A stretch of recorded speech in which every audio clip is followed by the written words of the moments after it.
AJ, how are you doing, mate? Well, I'm bloody late for this thing, aren't I? Listen, we usually start life. It's life, and life gets in the way of everything. I just wondered what you've been up to this week, anyway. So far. Oh God, it's been other than being busy. Well, it's all cycling at this stage, really. Just getting ready for next Sunday. So, what have you gone furthest up to this point?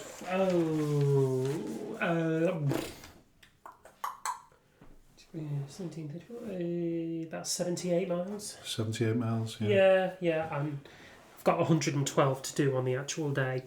So how do you feel at 78 miles? Sore? Saddle sore?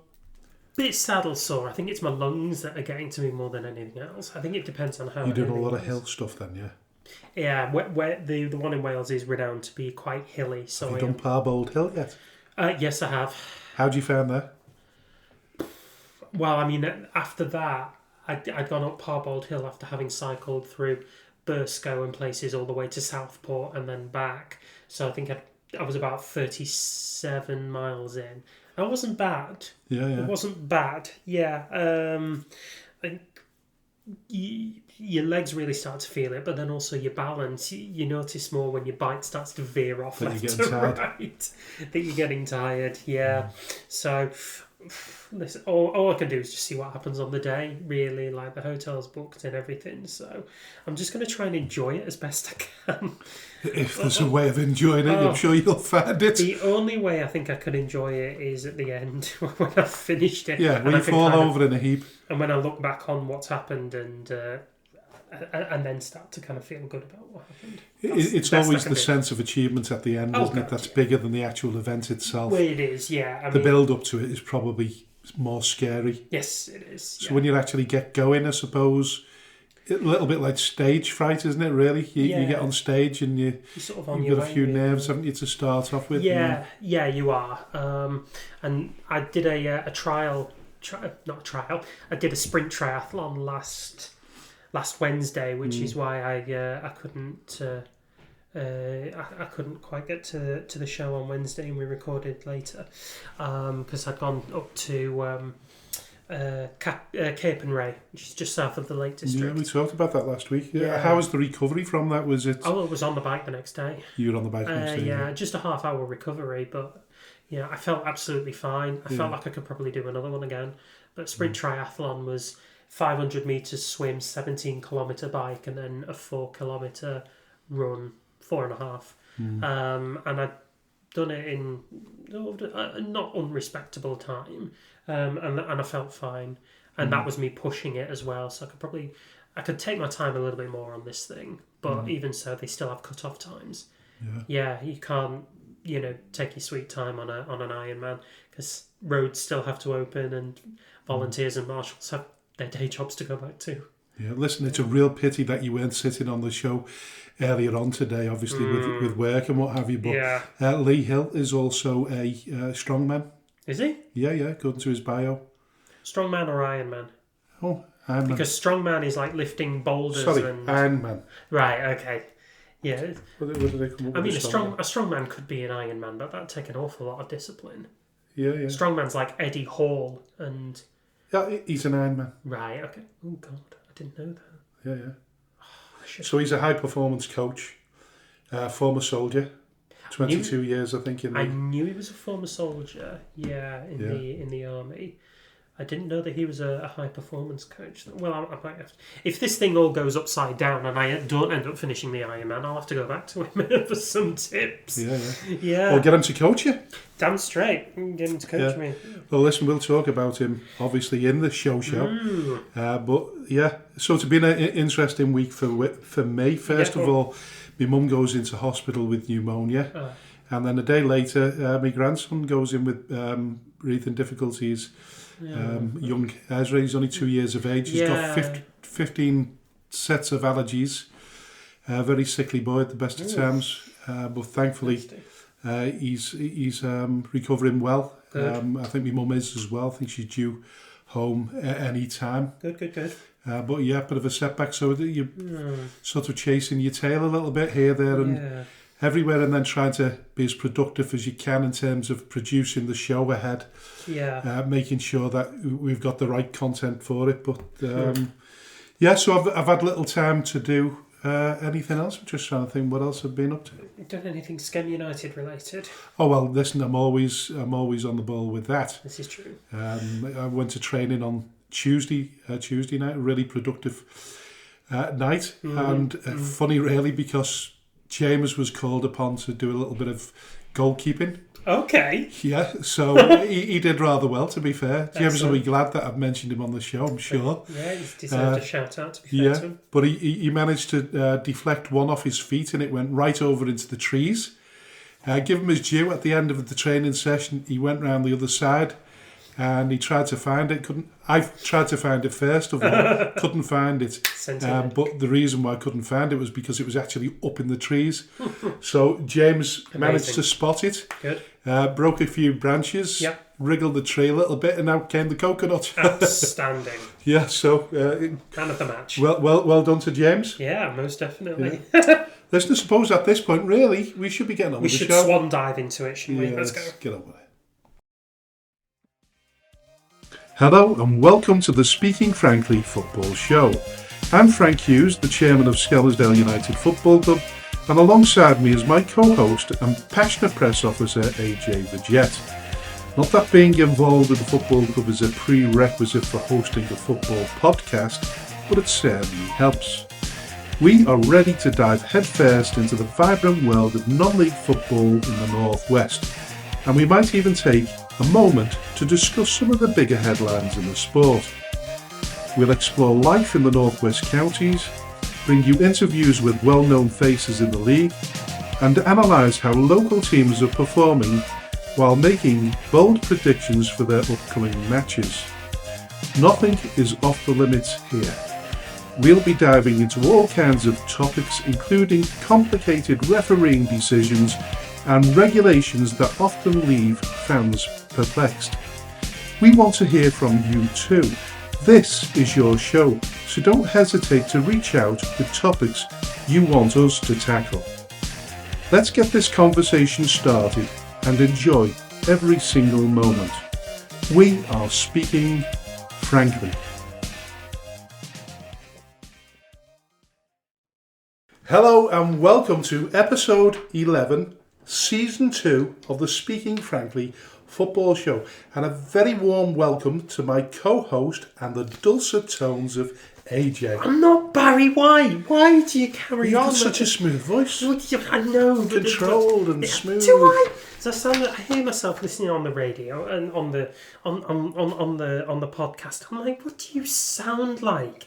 Absolute plonker. Well, compared to me, I'm very raspy, aren't I? Well, loud. You're not raspy. I mean, you're not Rod Stewart, but you know, it's a little bit of rasping. I feel as though I'm raspy. It must be the headphones. It probably is the headphones giving you a false sense of security. Yeah. So anyway, what have we got coming up on the show? Well, what we've got coming up on the show, obviously, we're going to check in on the Northwest counties as we often do. We're going to check in on our usual local teams like Marine and Clitheroe and Southport. We're going to cover big news coming out of Darwen Football Club. We are also going to look ahead to the FA Cup weekend with some big fixtures going on. We're going to cover Skelmersdale United, as we always do, some bees. And then finally, we're going to do our usual fixtures, predictions and analysis. So, we've got a bit of a show going on. As you'll already have noted, we do not have a guest on this show. But on episode 10, which was filmed earlier on today, we had Lee Hill, who was the former manager of Daisy Hill Football Club. Very explosive interview. So I would advise all of you to tune in and listen to it if you haven't already. But first... Well, listen, he came over really well, great bloke. Was very careful with his words as he's actively seeking other opportunities within management. Yeah. But I thought at the same stage he was very respectful. Questions needed to be answered. I think he did that very well without throwing a smoke bomb in the room and leaving it. I think, we agreed in the show it's a results-based business at the end of the day. But my question is, would a non-content creator chairman given him more time? I think he would have. Well, what do you think? Yeah, 100% he would have.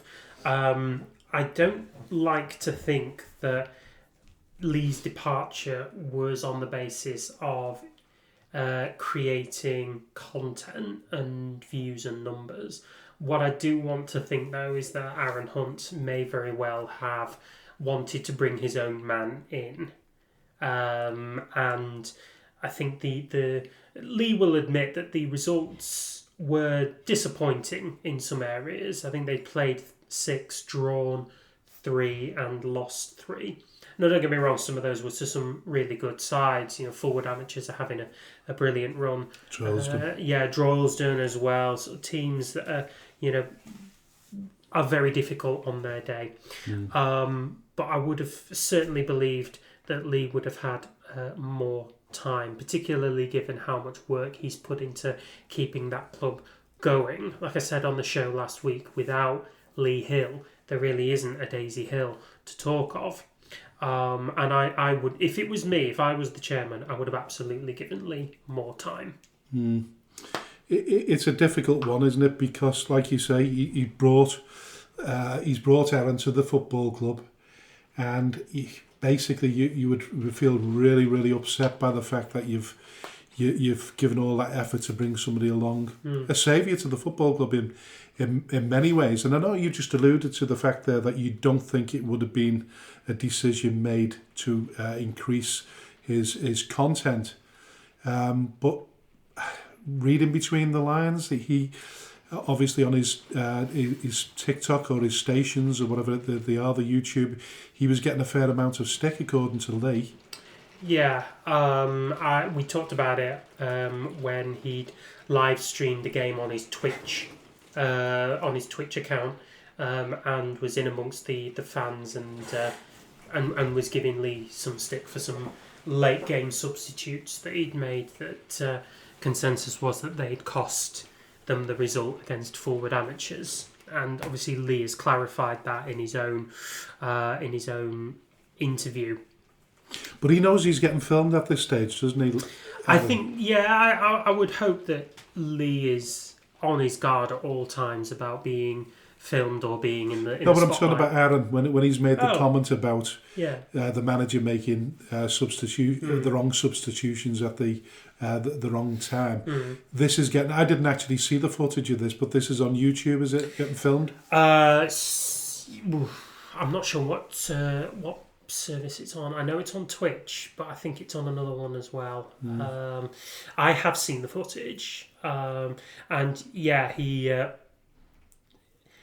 did question the decisions, to put it very diplomatically.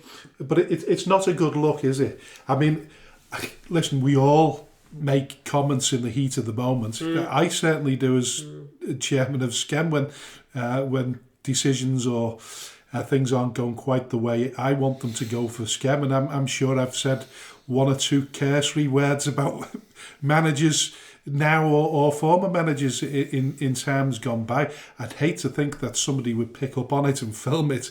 So in the heat of the moment, does he have to be more careful with what he says, or is that all part of the content? Does that draw a bigger audience in? I think it does. I think it does draw more audiences in. I know that he had a big following anyway on the social medias because he'd taken over Daisy Hill, so they were a bit more synonymous with each other than what they used to be. I think he may have been doing this unnecessarily, and all he really indicated when he was making this content was that he had a bit of an axe to grind with how Leigh was managing the team. That's all it looks like, unfortunately. And it's made a bit more of a soap opera out of stuff that actually, between a chairman and his manager, should be quite behind closed doors, really. So as content creators, because we are ourselves, by the very fact that we're producing a podcast, and we do seek controversial stories ourselves, arguably to draw in a bigger audience. Yeah. I'd like to think that we do it with a bit of grace, but when you look at content, when it's drying up, I mean, Lee mentioned in the show there that Adam was obviously looking for another platform in which to create, because you've got to have content to create it, and taking over the running of a football club gave him that platform. But from that perspective, then, if the content is drying up a little bit, you have to maybe juice it up a little bit. I think there's ways of doing that, to be honest. If you look at some of the really good sporting documentaries that we have, and I suppose the one that for me springs to mind is the rugby union, the British and Irish Lions. I've not watched that yet. Okay, so they tour one of the southern globe countries, South Africa, New Zealand, or Australia, every 4 years.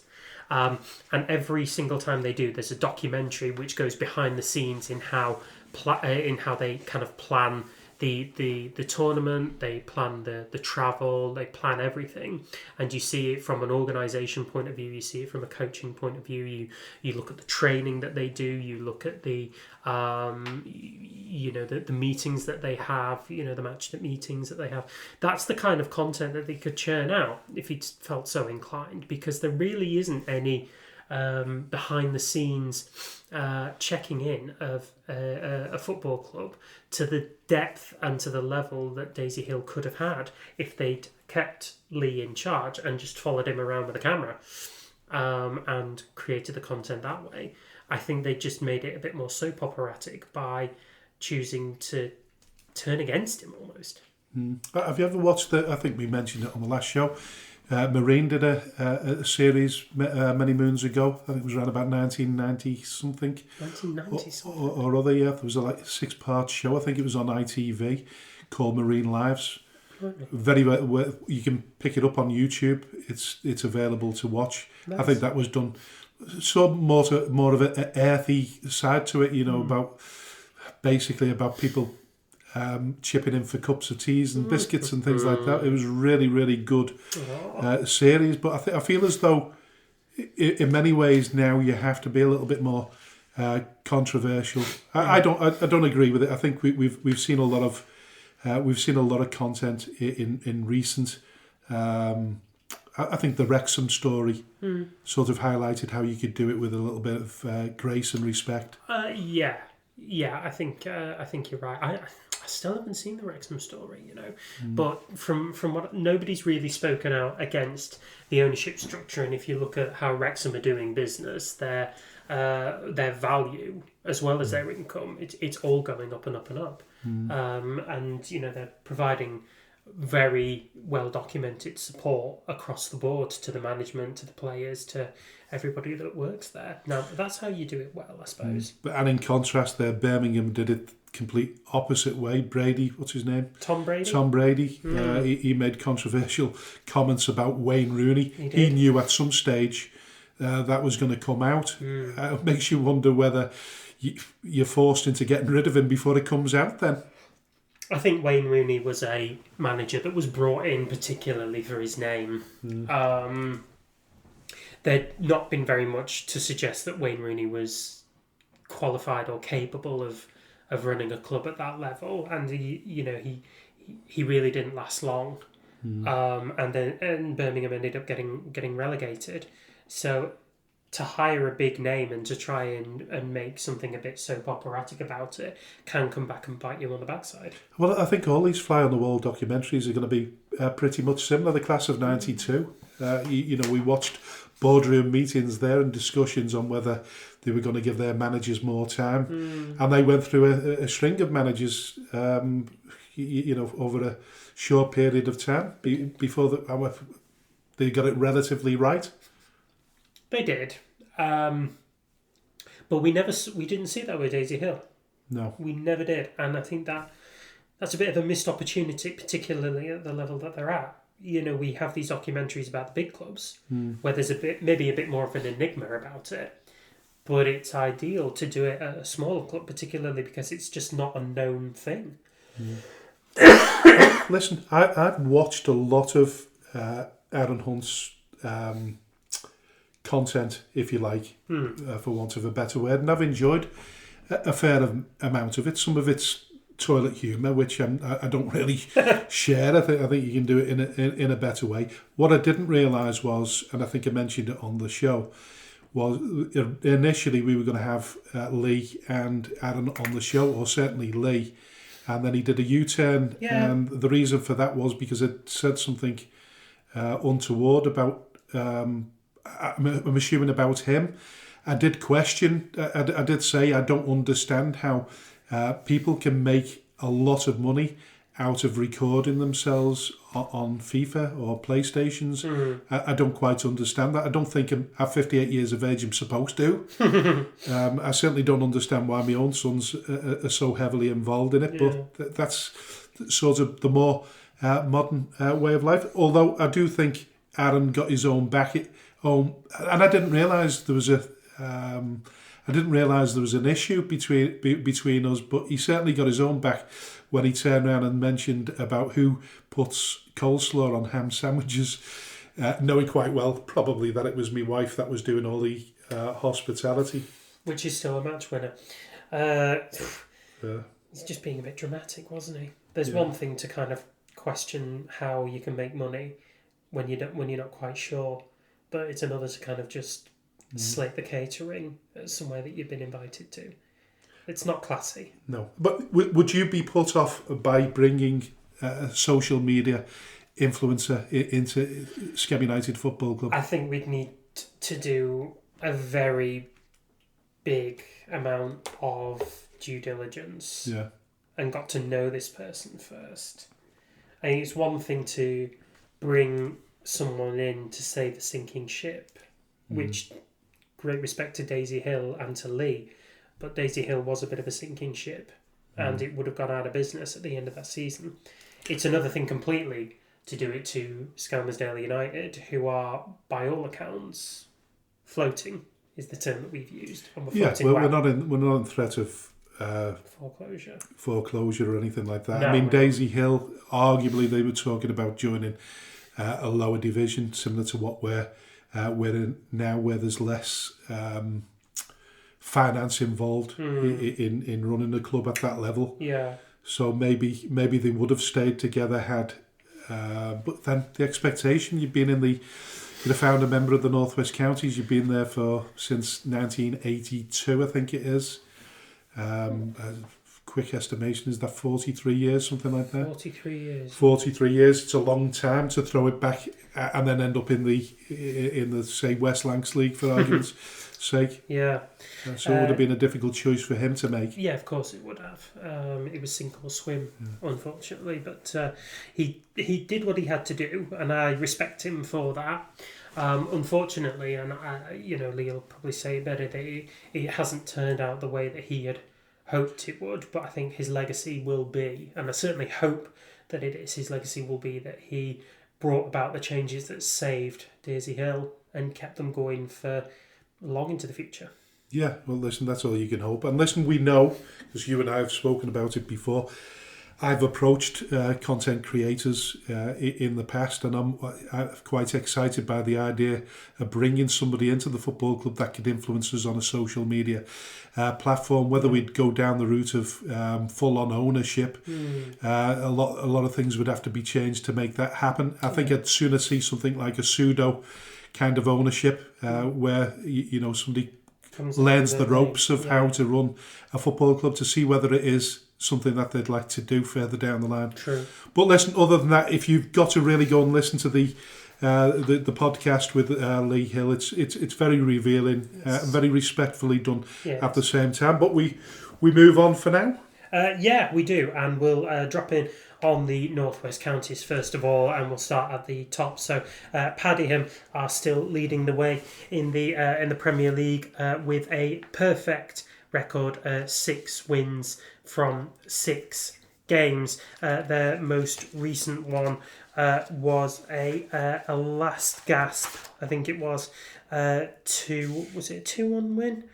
Against Abbey Hay last Saturday, to Bradley Knox and Jason Hart getting the goals that saw them come away from Manchester with all 3 points.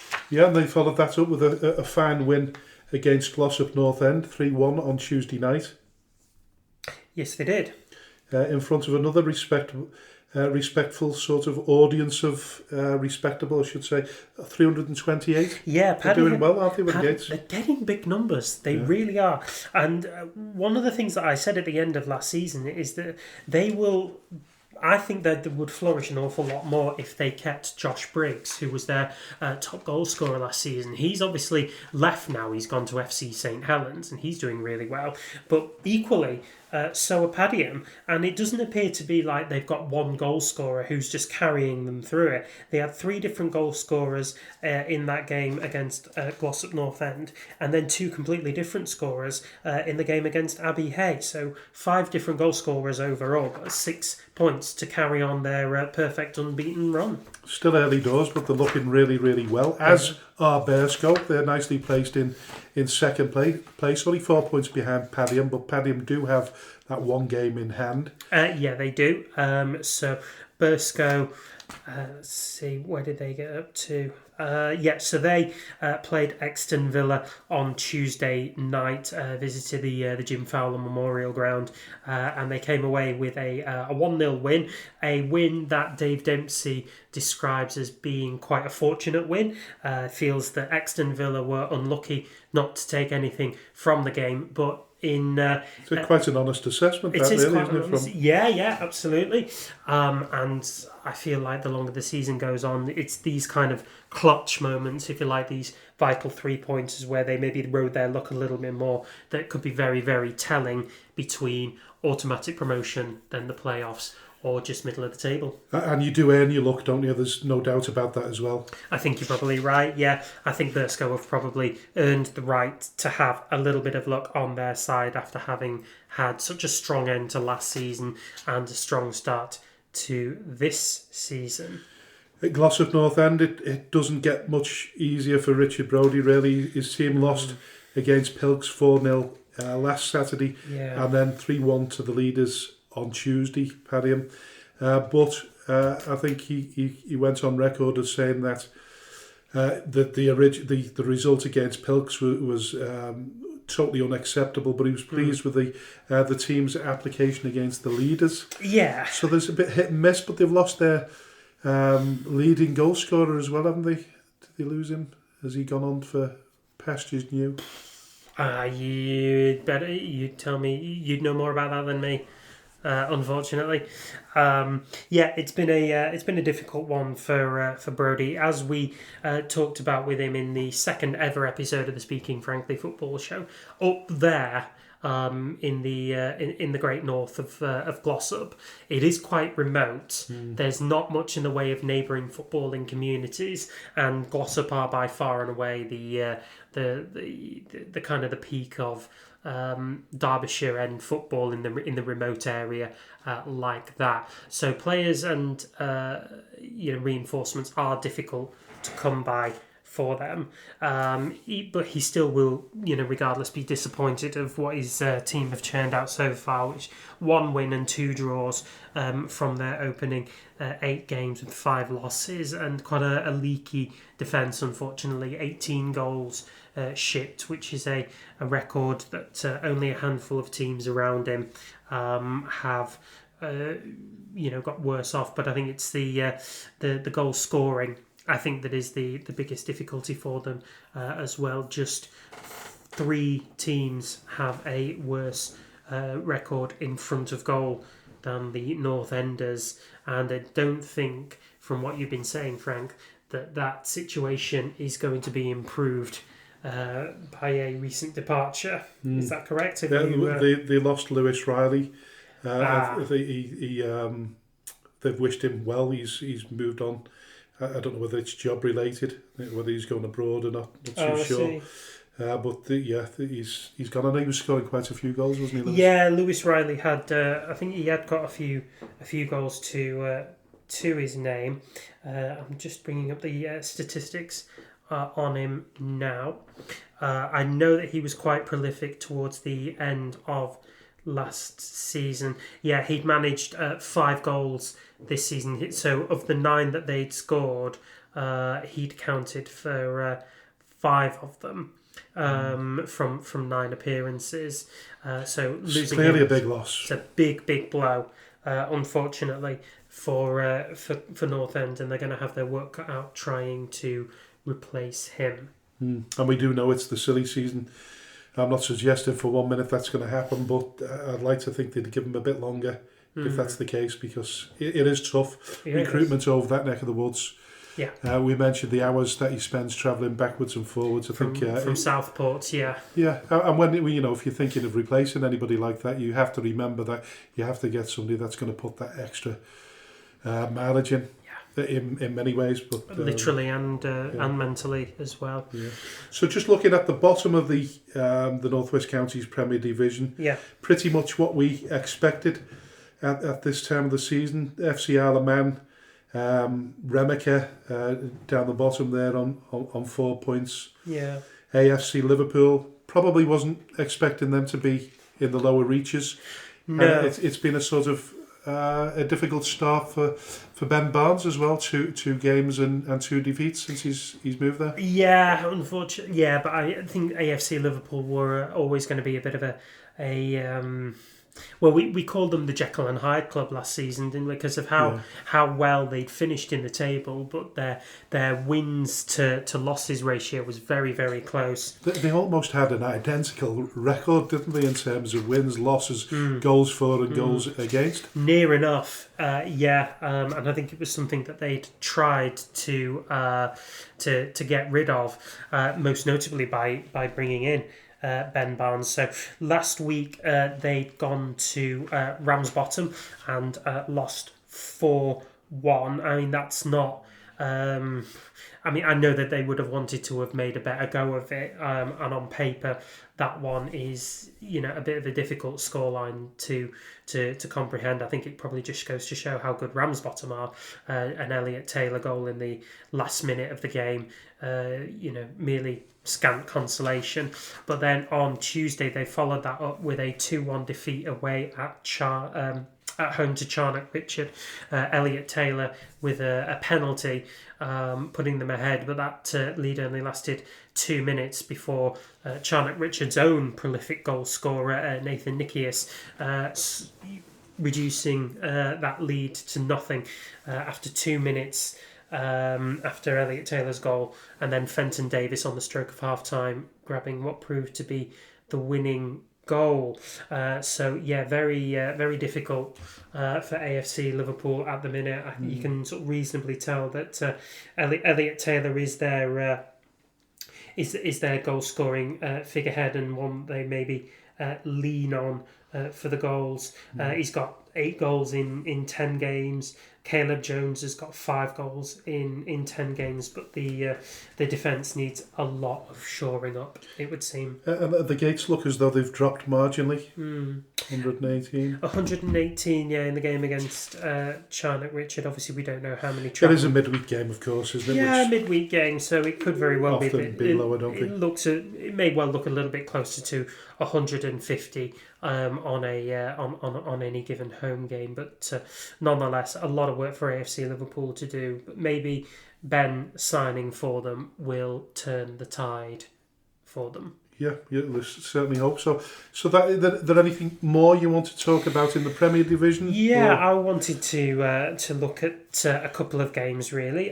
So, on Tuesday night, Atherton LR hosted Chadderton in a game that would have been eagerly anticipated as 2 teams vying towards the top end of the table in itself. Incidentally, both teams will be competing in the FA Cup, the last 2 remaining clubs in the North West Counties. Really? Yeah. I did not know that. Well, we'll come to that later. Well, magnificent. But Chadderton, who were sitting in 8th currently, Atherton LR in 11th, both with really strong starts to the season. And it was a really, really tight game at Crilly Park. Not much in the way of open-edged chances. Both teams very well known for having quite a rigid defensive record. And in fact, the only goal of the game came from Lewis Byrne, the very prolific Lewis Byrne. That's his 11th goal of the season. He scored from the penalty spot after an hour. He's played 8 games. Wow. He's 8 games, Amazing, yeah. and he scored 11 goals in there. LR did have a couple of chances to equalise.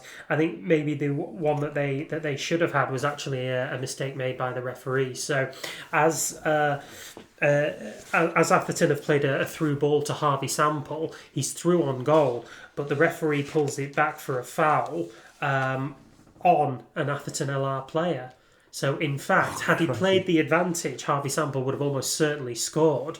It was a really perfect through ball. Sample was onto it in a flash. Did we see the VO coverage of it? I did see the VO coverage, yeah. And had he played advantage, absolutely it would have been. Is it one of them split-second things where he's blowing and he's gone? Well, or is it a bit more blatant? I don't want to say that it was blatant. I think it was just a really, really poor error in judgment. Yeah. Nonetheless, I think that would have partly cost LR a share of the spoils, but I don't think Davy Jones could have had...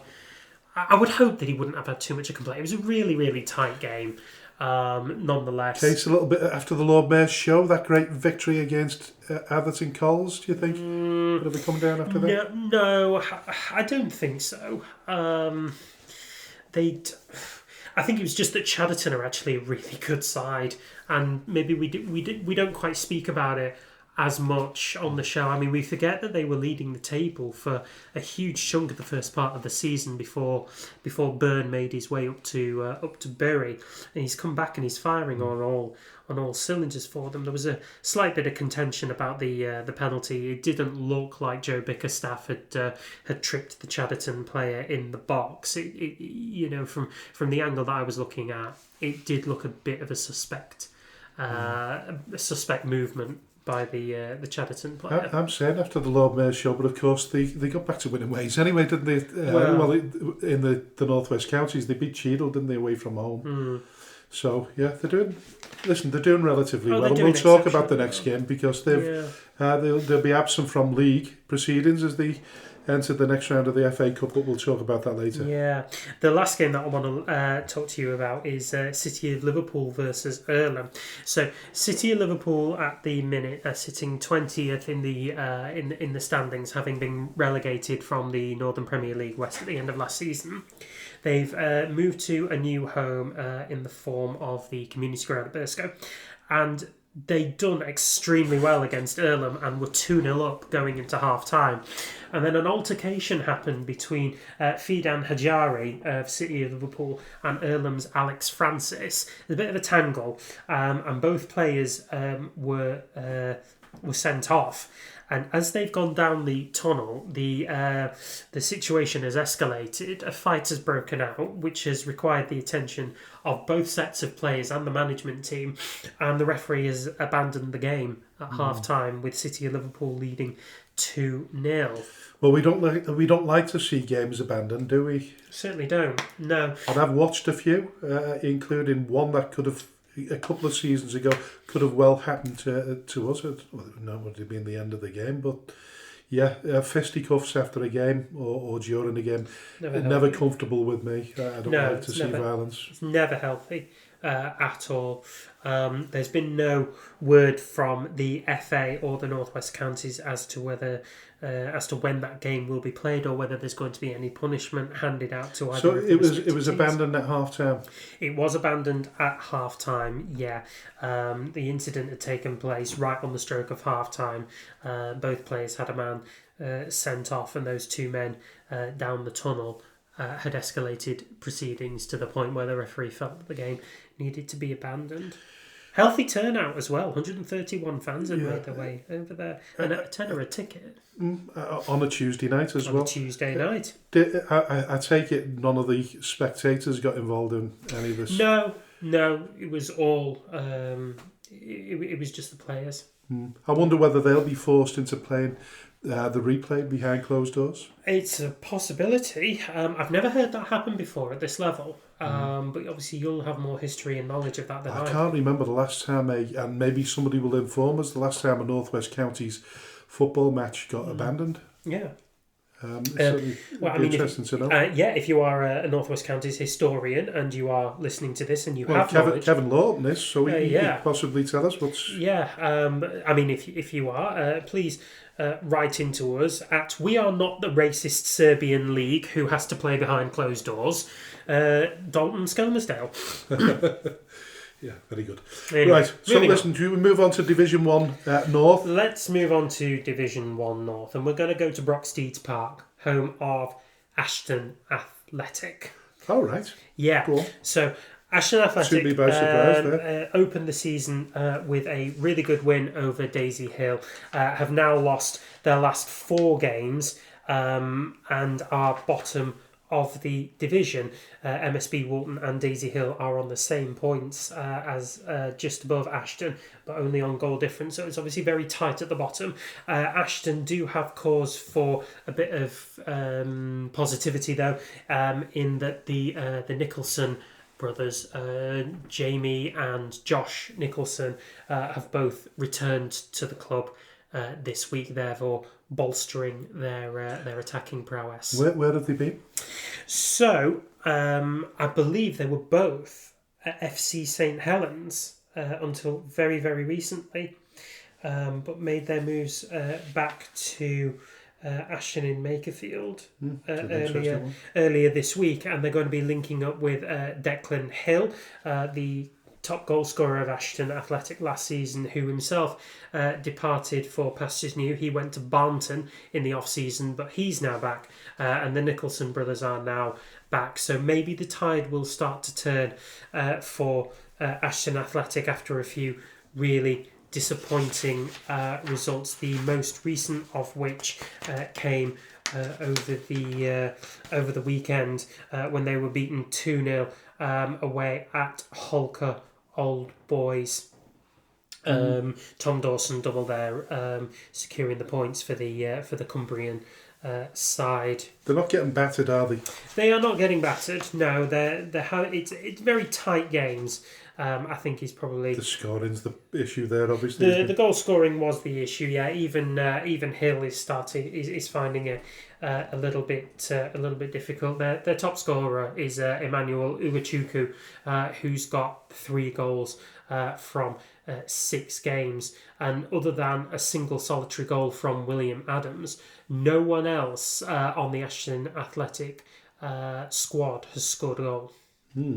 And talking about turning the tide, Daisy Hill, who we've talked about at the top of the show there, they've got a new manager in the shape of Nicky Hunt. He was the assistant manager at, remind me? No. Atherton Collieries. Yeah. Yeah. So they've managed. We spoke to. We spoke on the show last week to the manager of Coles, and he. I don't think would he have been aware that Nicky Hunt had gone at that stage? Oh, he was, wasn't he? He was aware. Yeah, he was aware that discussions were being had. Yeah. And he was very, very amicable about it. You know, he wished him all the very best. I think they're as thick as thieves off the pitch. Big friends. Yeah, big friends indeed. So what do you think? Do you think Nicky Hunt can turn the tide there? Ex-professional, 100 and odd games in the Premier Division. 100 and odd games in the Premier Division doesn't necessarily mean that you're going to have success down at this level. I mean, we saw that as much with Pascal Chimbonda, and there have been other players who've come down to sort of the non-league level. Worked for them. Nobby Solano being sort of a prime example of that. So from Daisy Hill's perspective, it didn't start out particularly well for Nicky Hunt on Saturday. So his Daisy Hill side lost 1-0 at home to Nelson. In front of a good following, actually. 150 turned out at the Ginger Power Stadium to see Max Kane scoring the only goal of the game 9 minutes from time. I think, again, he's going to need time, isn't he? He's going to need time to... Well, Nelson have had a bit of a revival, haven't they? So they certainly have, yeah. So it could happen. Yeah, they have. So Nelson, as we talked about a couple of episodes ago, pardon me, they dispensed with the services of their manager and actually brought back in an old one, if I remember correctly. That's right. Yeah. Yeah, it's an interesting one because Nelson we looked at the sort of early doors. We didn't think, well, we thought they could be relegation fodder at one stage, didn't we? Yeah, I mean, it had been kind of that start to the season for them, unfortunately. And, you know,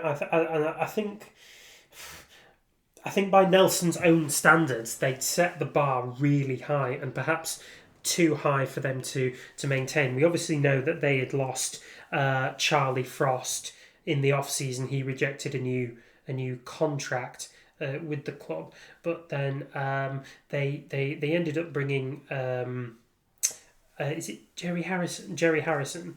He's come back in. Yeah. Yeah. They had a difficult start, didn't they? They lost 5-0 away to Holker.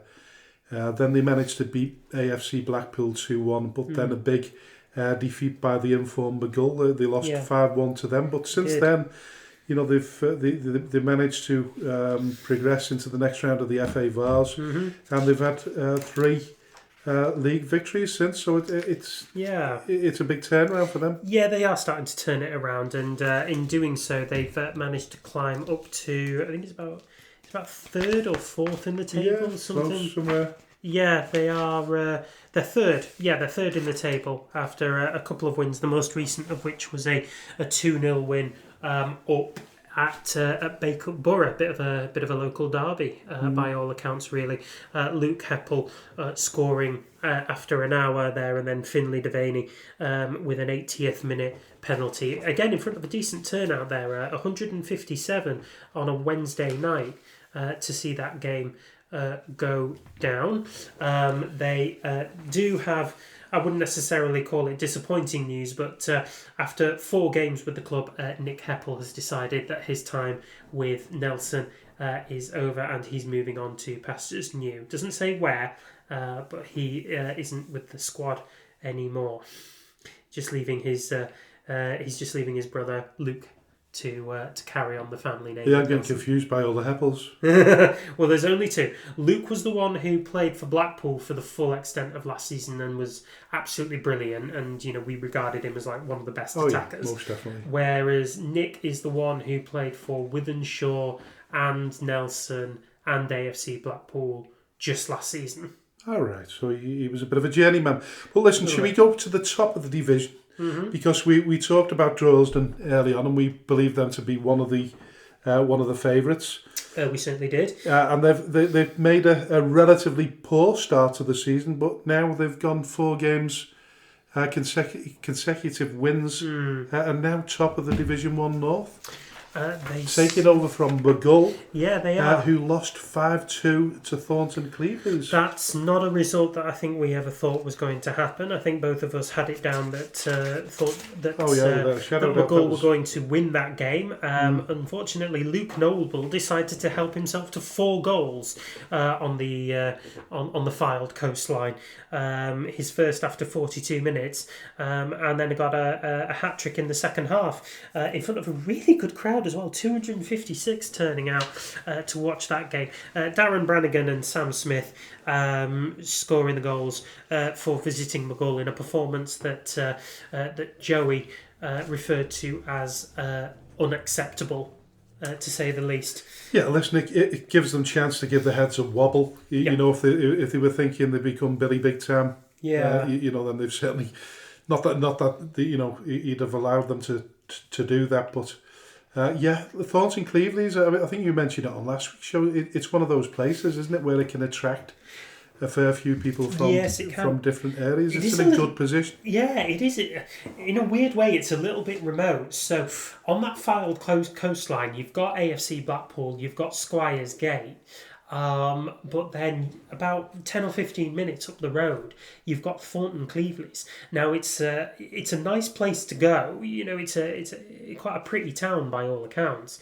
I didn't go to the stadium for the game at Thornton Cleveland's. Well, it's right next door to Fleetwood's training ground. Wow. And that's spectacular, by the way. Is it? Yeah, yeah. Nice, okay. But it probably shows that the position that they're in, where if you, by footballing accounts, you've got Fleetwood and you've got Blackpool as the professional clubs, but that's about it. You haven't really got anything kind of beyond there, or even in field. So the good attraction there is Thornton Cleveland's Football Club, and they're well backed and well supported. Yeah. A little bit of totally useless information. If memory serves me correct, Thornton Cleveland's is the home of B&M's. That's where it all started. Is it? I might be wrong. Somebody will obviously... Yeah, somebody will knock me down there and tell me I'm wrong, bonkers. But I feel as though I'm right. Yeah. I need to check on that one. But if anybody knows the truth, can tell me exactly when they were formed and at what stage they opened up in Thornton Cleveland's, and if indeed I am correct. I don't know whether. Yeah. Are you busy there trying to Google that then? No, I was Googling why Luke Heppel had left Nelson. But nothing. No, I've got it. We just moved on. It's actually really unfortunate, and to be fair to him, he's been very forthcoming about it. He's written a statement saying, "I hate writing this because people see from an outside view and don't know the situation.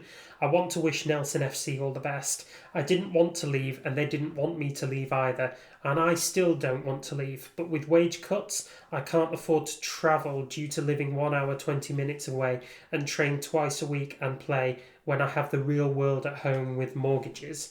All the lads and everyone at the club are class. I was settled there and wasn't fed one thing and then fed another thing like other clubs previously. Hopefully I settle somewhere and don't get messed around and fed crap." Yeah. So listen, I can understand that. I remember Tommy once telling me that when he was told that he had to reduce the budget at Skem many moons ago, one of the players came up to him and said, "Listen, I bought the car off the back of my wages." Oh. He was on a contract at the time and he had to rip up his contract and let him go. Eventually he went, but listen, we don't see that side of it. I mean, it doesn't matter whether you're getting £20 or £100. Yeah. It helps towards paying the bills, doesn't it?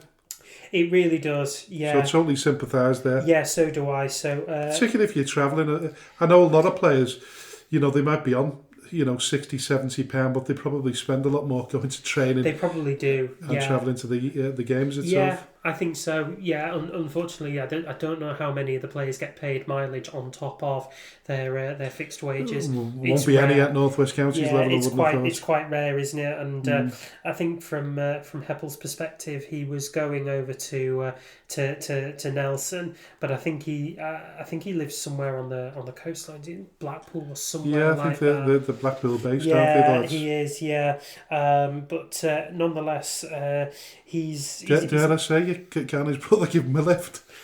Sorry, is that me being insensitive?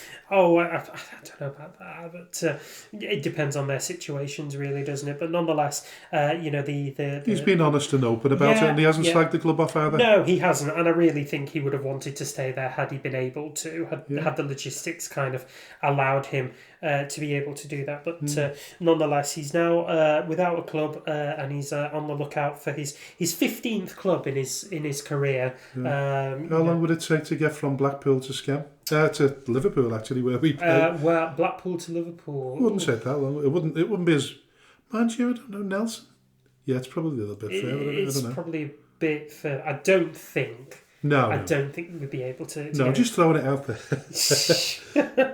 So yeah, Luke, if you're listening, just drop us a message. We'll see what we can do. Yeah. Listen, we might be able. It's like signing Ibrahimovic, isn't it? Really, when you're a League. I was just going to say that we might be able to afford to buy you bubble gum. Yeah, we can't. We've got to be sensible. But well, listen, it makes. even things more dramatic. The fact that Nelson sacked the manager because results weren't going that well. Yeah. They've managed to reduce the budget as well as sack the manager, and they've bounced back up the table. That's incredible. They're bouncing back up the table. So after that game against Daisy Hill, they had the game against Bacup Borough, won that by 2-0. So it's all looking a little bit more rosier for Nelson. Whether they can stay there and whether they can kind of prolong that, I'm not sure. But time will tell. Moving on to Darwen. Moving on to Darwen. Yes, the other club in the East Lancs area. It is with regret that the club has announced the resignation of manager Leighton Mills over the weekend. We'd like to thank Leighton and his team for everything, and we wish him all the best in his future endeavours. Now, it's a really unfortunate storyline, is this one, because Leighton Mills was much loved at the Multivo Anchor stadium in Darwen, where he'd led the team into, I think it was about 7th or 8th place they'd finished last season. It was really high. They were in the playoffs at one stage, weren't they? They may, unfortunately I think they just dropped out, and Exton Villa snuck in there, but they were really close to it. Had a bit of a galaxy of stars. Bruno Severino is a major component of there. They had Leon Creech, who's now doing extremely well in the Northern Prem West. They'd had some really good players coming in off of that. And the stories were last season that they were paying sort of Northern Premier League wages. Yeah. So a big budget to them. Even now with it reduced, I'm assuming it'll still be a big budget. Well, this is part of it. So Leighton Mills then released a statement of himself saying, "I wasn't expecting to be announcing my resignation from Darwen. Following our 1-1 draw with Fulwood on Saturday, I had an unexpected meeting with the owner chairman, who informed me Darwen FC were no longer able to offer the 25-26 player budget as agreed to in pre-season due to sponsor issues, leaving me with less than half of the initial agreed budget and a squad of players meeting said budget. 2 options were proposed to me. Sit my team down and tell them we need to halve their weekly wages with immediate effect, or release our players and start afresh. Neither of these proposed options sat right with me. I have too much respect for my lads to ask them to play for a wage that does not match their abilities on the pitch." So immediately there from the off, he's making it very, very plain as to just how and why this matter has come about. But it's another one that is not able to deal with the financial demands that it has put itself in by signing much vaunted players for less money than what they're able to, for more money, than what they were able to afford, really. Mills goes on to say that over the last 12 months, Connor and the management team have put our hearts and souls into developing a squad which can compete in the top 5 of the league. I strongly believe the squad we had the ability to go far in Northwest Counties, and we were so excited to see what we could achieve. But unfortunately, this has now come to an end. I want to thank everyone at Darwen FC for welcoming me, my management team, and my ideas to the club a little over 12 months ago. I wish the club and the new manager nothing but success for the rest of the campaign. As much as I am devastated to have left an incredible club, I know it's the right decision for me. Now, Darwen have actually confirmed his replacement. So the interim management team are Nathan Bond and Ben Langford. So both of them have played for the club, either currently or previously. Nathan Bond with over 130 appearances for the club and playing in near enough every position apart from goalkeeper, and Ben Langford who's played 93 games for the club, and they'll be joined by Chris Holland, who was a former Preston North End and Newcastle player, and James Nichol, who returns to the club in a coaching capacity. Very much a sleeping giant, Darwen. Yeah, they are. They just don't seem to have any luck. They've got that new, well, say relatively new. They've got the plastic pitch, which you'd assume is making money for them. That was my very first away game actually in the league. Was visiting Darwen. I think we'd gone. Really nice setup. Oh, it's a gorgeous setup, amazing stadium. That stand that they've got that's running along the full length, it's absolutely stunning. So a lot of expectations on Darwen going into this season, and unfortunately they're now playing on a reduced budget. So it'll be very interesting to see what the fallout is from that in the squad, whether the squad continues to buy in to the new management team on the interim, or whether they're going to look for pastures new for teams that can afford their wages. But between them and Nelson, they're having to deal with expectations that they may have set themselves too high. Definitely. Interesting. Yeah, listen, we'll probably hear more about that story as it goes along. You just hope that when they bring a new manager in on a permanent basis, it gives them that little bit of spark and gets them back up there. I'd like to see the older clubs do well, and particularly Darwen, who, likes as with Nelson, played in the Football League once upon a time. So, I heard about that. We'll keep an eye on that as it goes on. But listen, North West Counties Division 1 South. Leaders Telford Town lost the first league game to Shawbury United on Wednesday night. It was a bit of a shocker. Yeah, it certainly was. And with Stafford Town beating Alsager 4-0 away from home on Tuesday night, they slipped to second place. But then with Runcorn beating Camelaird 2-1 on Wednesday night, Runcorn went top. So it's now Runcorn, Stafford and Telford in that order. Now, we're hoping to have Telford's manager Matthew Boswell on the show next week, because it's still a remarkable story. I'd like to hear more and know about whether the competition between the two teams in the town helps them or hinders them. AFC Telford. AFC Telford, they're quite high in the non-league setup, aren't they? I don't know where they are now. No, I've seen them around a bit. That's interesting. Yeah, forget the pregnant pause because we Google.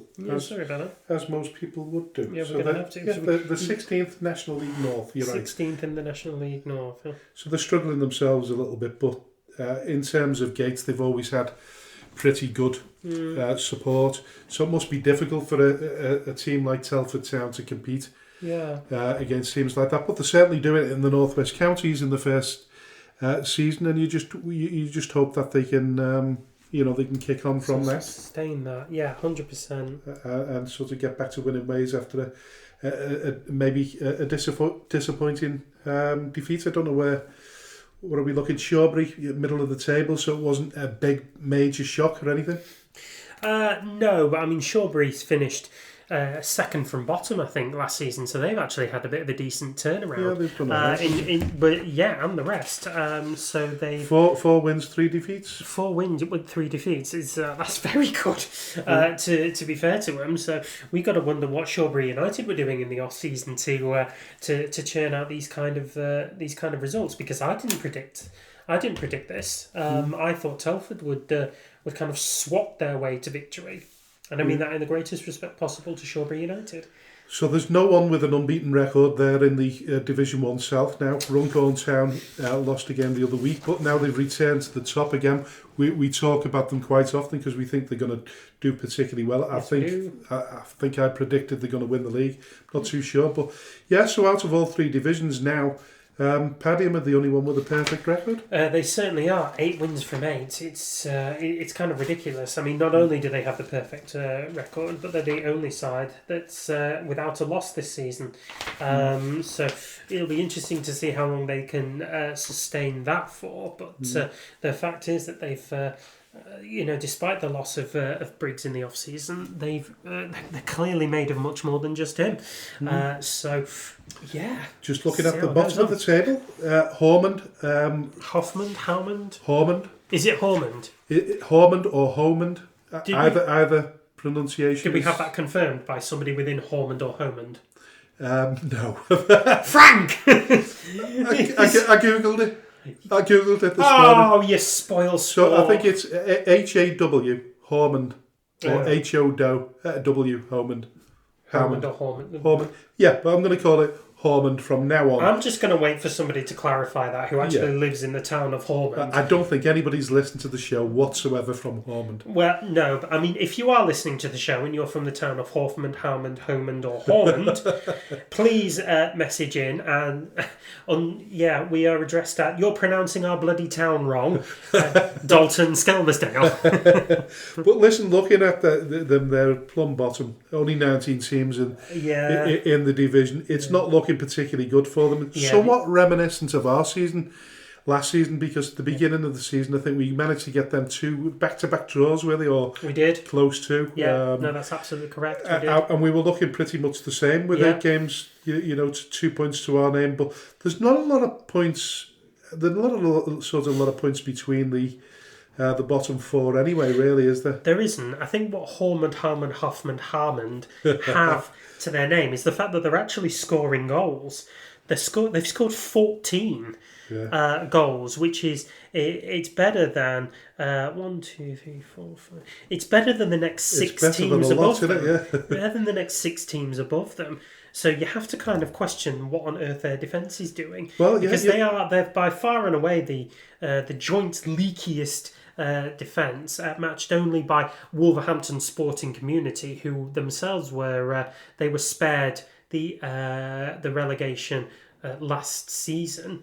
And the comparisons there, New Mills and Stockport Georgians, who are 4th and 5th respectively, they have only scored 16 goals, and Barton, who are in 6th, have only scored 14. But like you say, it's the amount of goals. It's a little bit like what we were shipping last season. I'm afraid so. A lot of goals, and it's obviously that the defence has got to be shored up a little bit. The defence does have to. Yeah, this is the AFC Liverpool conundrum all over again. Really, is that the defences will win you games, despite whatever your strikers are doing up at the far end, and Hormond just haven't seemed to got that.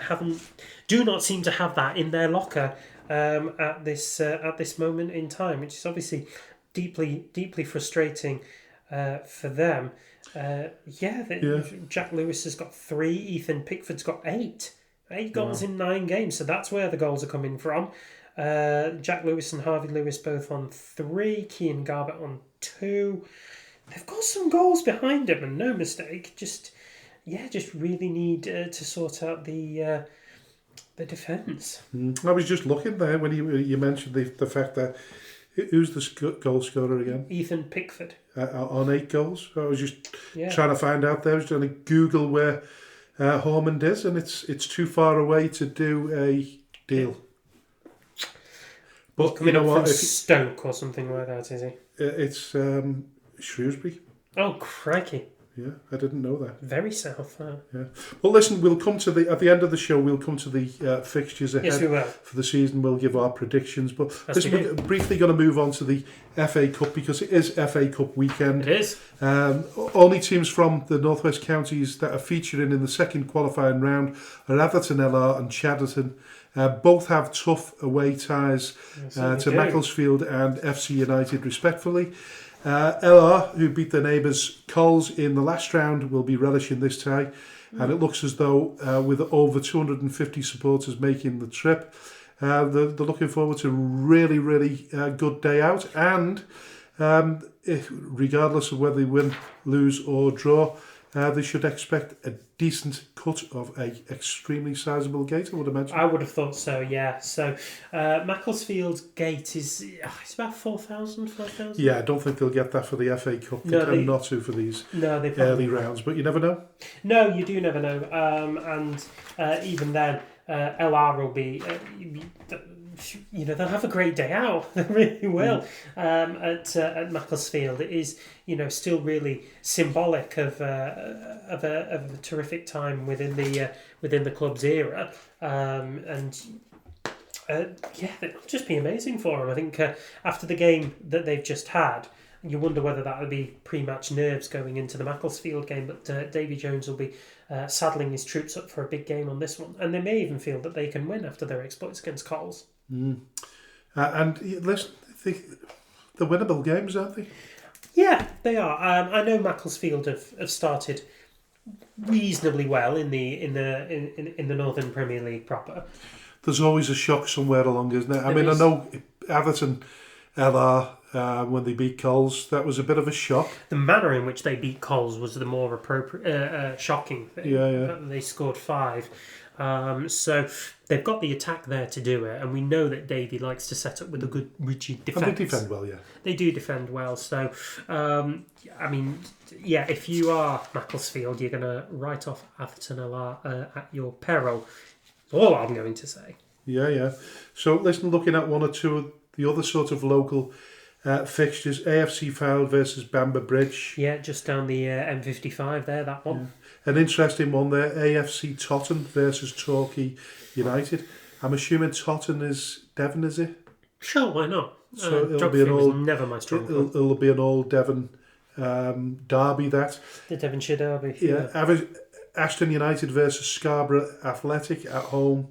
That's not a local derby, but nonetheless, that's a really good tie for both these teams. So Scarborough Athletic are in the National League. Are they in the National League North? Or the National... They're in the National League North, aren't they? Northern Premier League Division. Are you sure? Scarborough Athletic? Scarborough? No, you're right. They're in the... I know where Ashton are. Ashton are in the Northern sorry, Prem. I thought you were talking about them. Yeah, they're in the Northern Prem. Yeah, they're in the... Yeah, so that'd be a great tie for Ashton United. National League North, Scarborough. So Bootle versus Darlington, another interesting tie. Yeah. Difficult game for Bootle. It's going to be a very difficult game for Bootle, but I think they'll relish the opportunity there. It'll be interesting to see whether they have a good following there. You would hope so. I mean, it's a bit of a mooch down from Darlington down to Merseyside, but nonetheless, FA Cup week, you would hope so. Well, it's getting to a decent point, really. It is the second qualifying round. So win this, you've only got to win another 2 more games to get into the first proper round of the FA Cup. That's an absolute mooch, that. Oh, I don't know how anybody can be bothered. I think I've run out of patience after a while to get me on the BBC. Yeah, but listen, Skem did it a few seasons ago, didn't we? I know, we did. Ended up playing Harrogate Town. Was that on the telly as well? It was on BBC iPlayer. Fabulous. And they made a few bob from that. I should hope so. It's always good for clubs in the lower leagues. Congleton Town versus Chorley. Curzon Ashton versus Hebburn Town. And now the really interesting one is the Enfield versus Enfield Town derby. I don't know whether I doubt they've ever played each other in the FA Cup before, but I've not really done my research on that, but that sounds like one hell of a time. That'll be a belter of a game, that one. That'll be an all-out war between the two teams there for the bragging rights, really. Yeah. I'm just looking at Radcliffe Borough versus Southport. Difficult game for Southport because we've reported in the league they'd not done particularly well. The second from bottom with just 4 points, but it has to be said that they managed to scrape a 0-0 draw against leaders South Shields on Saturday. Yeah. That was a really impressive result that should give them a great deal of confidence going into this game against Radcliffe. That said, it's a very tough away fixture, particularly as Anthony Johnson and Bernard Morley seem to have built a really strong team, and the thinking is that they're going to push on a little bit after struggling a little bit and skirting with relegation last season. Radcliffe, yeah, they've certainly turned the tide as far as results go. So they whipped Marine on Saturday by 4-1. Well, we were going to mention that. I mean, it was an extremely heavy defeat. It's but listen, we'll come to that in a minute. We will, yeah. But they're in ninth in the National League North, which is that's heavyweight. That is, whereas Southport are a little bit adrift in that league, second from bottom with just the 4 points gained. Now we know it's very early on in the season, but Johnson and Morley are settled now. They've got a settled squad. They're settled in their own management ways, whereas Southport still feeling themselves out. New management in Neil Downs, new ownership in there as well. They're still kind of in the turbulence of transition at this point. And I feel like this is probably, it's going to be a very difficult fixture, and you would hope very much that they would draw purely on the performance against South Shields, who, as we said, sat top of the National League North. I think at best they hope for a replay, get them back to Southport and turn them over there. But listen, we talked about Marine quite often. They lost again at the weekend, like you just said, to Radcliffe. Yeah. There's a fair bit of work to be done there. But with the silly season in full flow, as I mentioned before, you'd have to worry about whether Bobby Wright gets the time to shape his team. Yeah, I would hope so. I think he will. Yeah, the thing is that I don't think they're doing nearly as badly as what has been mentioned. So they're in 18th out of 24 teams right now, okay? They've had 3 wins, no draws, 5 losses, 9 goals scored, 9 goals conceded. So clearly there's a bit of a difficulty there up front.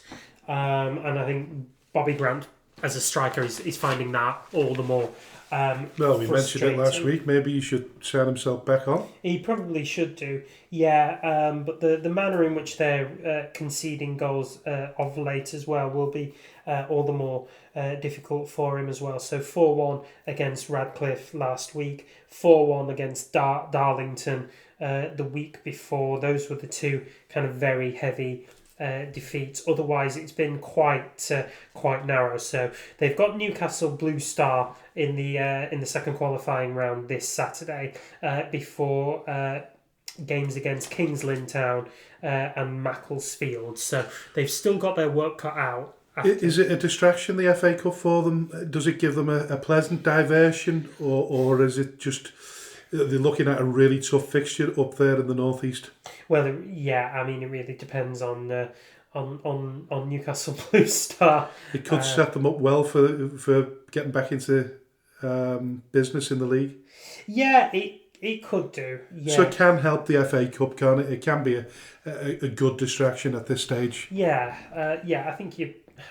I would hope you're right. Anyway, Newcastle Blue Star, they're in the Northern League Division 1, which is that's the equivalent of that's the equivalent of the Northwest Counties, isn't it? Really, the Northern League. So they finished 4th there. So there's a couple of divisions, between them. You would hope very much that this, proves a bit of a mood-turning game, if you like. It's got to come somewhere, hasn't it? Yeah, it really does. Yeah, FC United, we're moving to the the Premier Division, the top of the Premier Division. Yeah. They've had a reasonably good week. They won 2-0 at home to Cleethorpes at the weekend. Yeah. And they followed that up with a 0-0 draw at Workington midweek. It's never easy to go to Workington midweek, but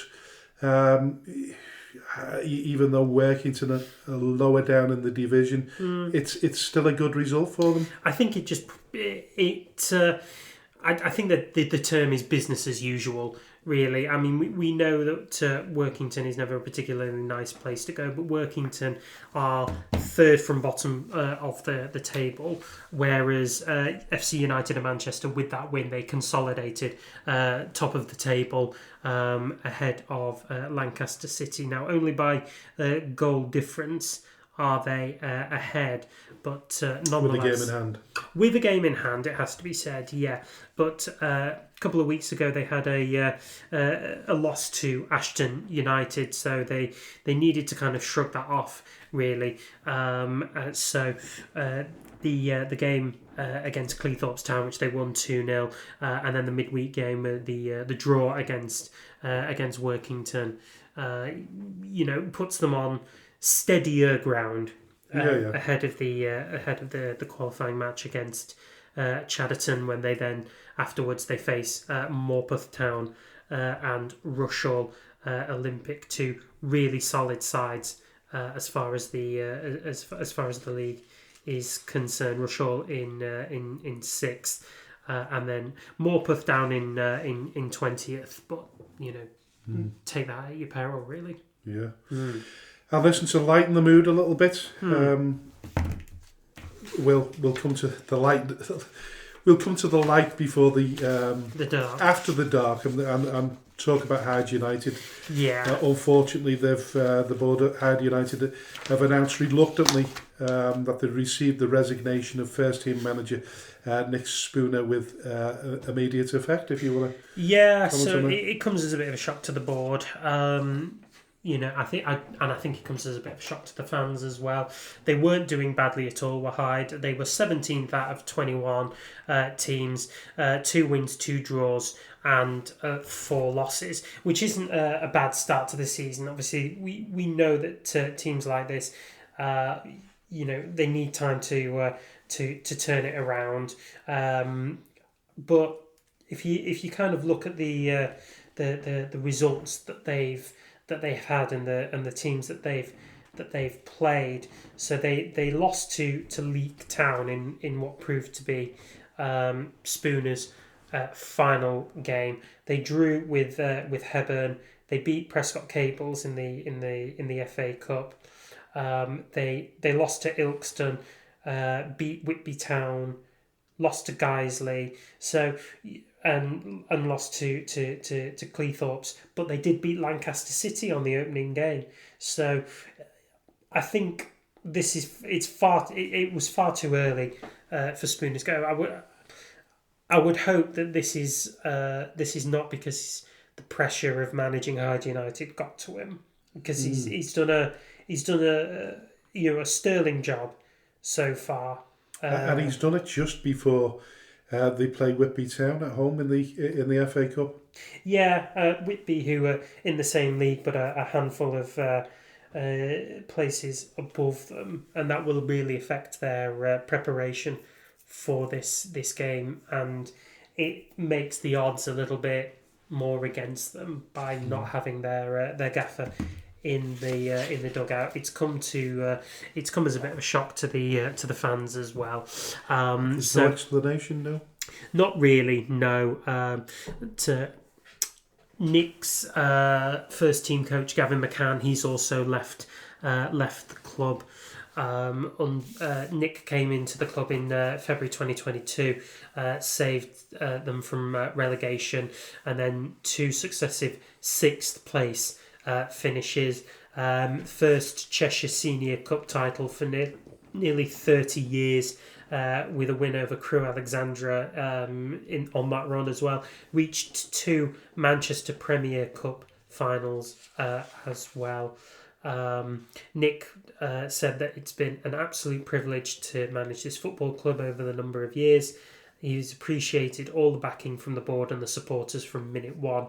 We have had some great times, but it's the right moment for me to step back and give the opportunity to someone else to take the team forward. In the interim, the first team will be led by Martin Coyne and Chris Shaw, and then first team captain Jack Redshaw. Very sad, but probably as honest as we're going to get. I think so. Yeah, I think there's. It's clearly a very amicable decision, despite the being not one that anybody expected, and I don't think we'll hear much in the way of controversy coming out of it moving forward. No. A big club that sort of consistently is underperforming over the last few years. It'd be good to see Hyde do particularly well.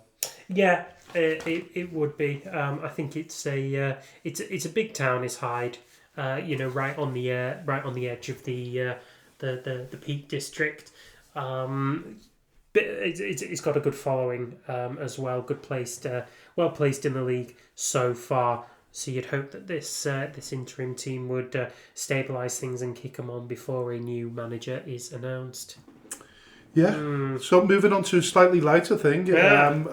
I picked up a story the other day. Is it a bird? Is it a plane? Do you want to? So some big fancy words in there, so I'll leave that to you. Just a little. So this was an interesting one though, because I've seen the picture of everybody lying on the pitch, and I wondered what was going on. And what it actually was a swarm of bees flying across the pitch at the Kwara Stadium in the Tanzanian town of Babati.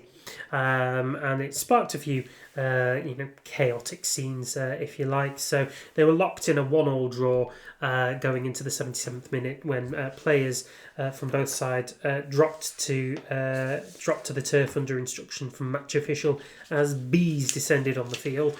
As to dropping to the floor did a camera operator and an assistant referee. Remarkably, the fans in attendance remained seated. But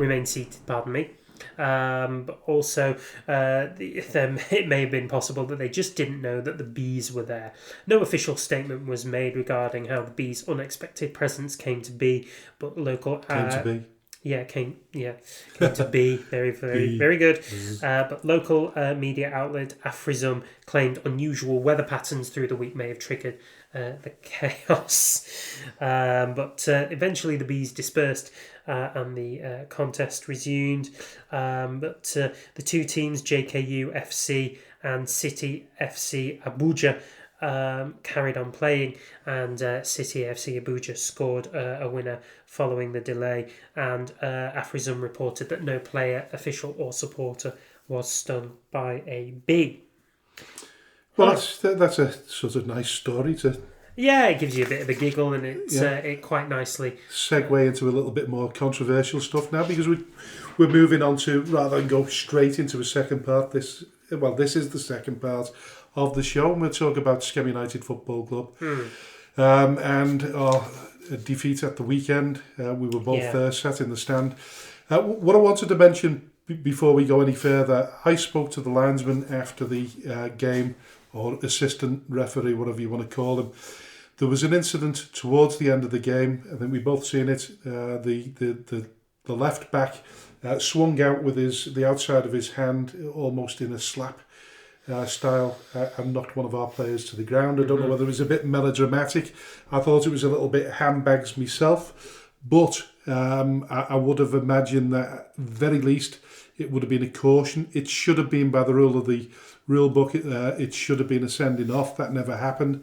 So when I spoke to him, I asked him the reason why a card or a sending off hadn't been ordered. He turned around and said, well, I didn't actually see it because I had my head down to the ground.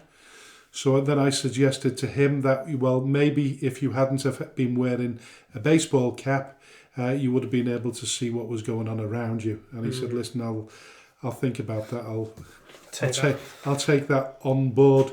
Nice. Now, it made me question whether there's actually a rule in the rule book that says that anybody on a football pitch can't wear a baseball cap. Well, no, because our own goalkeepers worn them at times. Yeah, keepers. You expect keepers, don't you? Outfield players, heading balls, no. So you wouldn't see that. A referee, if it's, you can understand if it's protecting, say, a bald head, we can turn it round the other way. Yeah. Shielding you from the rays of the sun. Yeah, it was particularly, and we know at this time of the year the sun is relatively low, isn't it? So it's worse on the eyes. Yeah. But I didn't think it was right. No. Use your hand.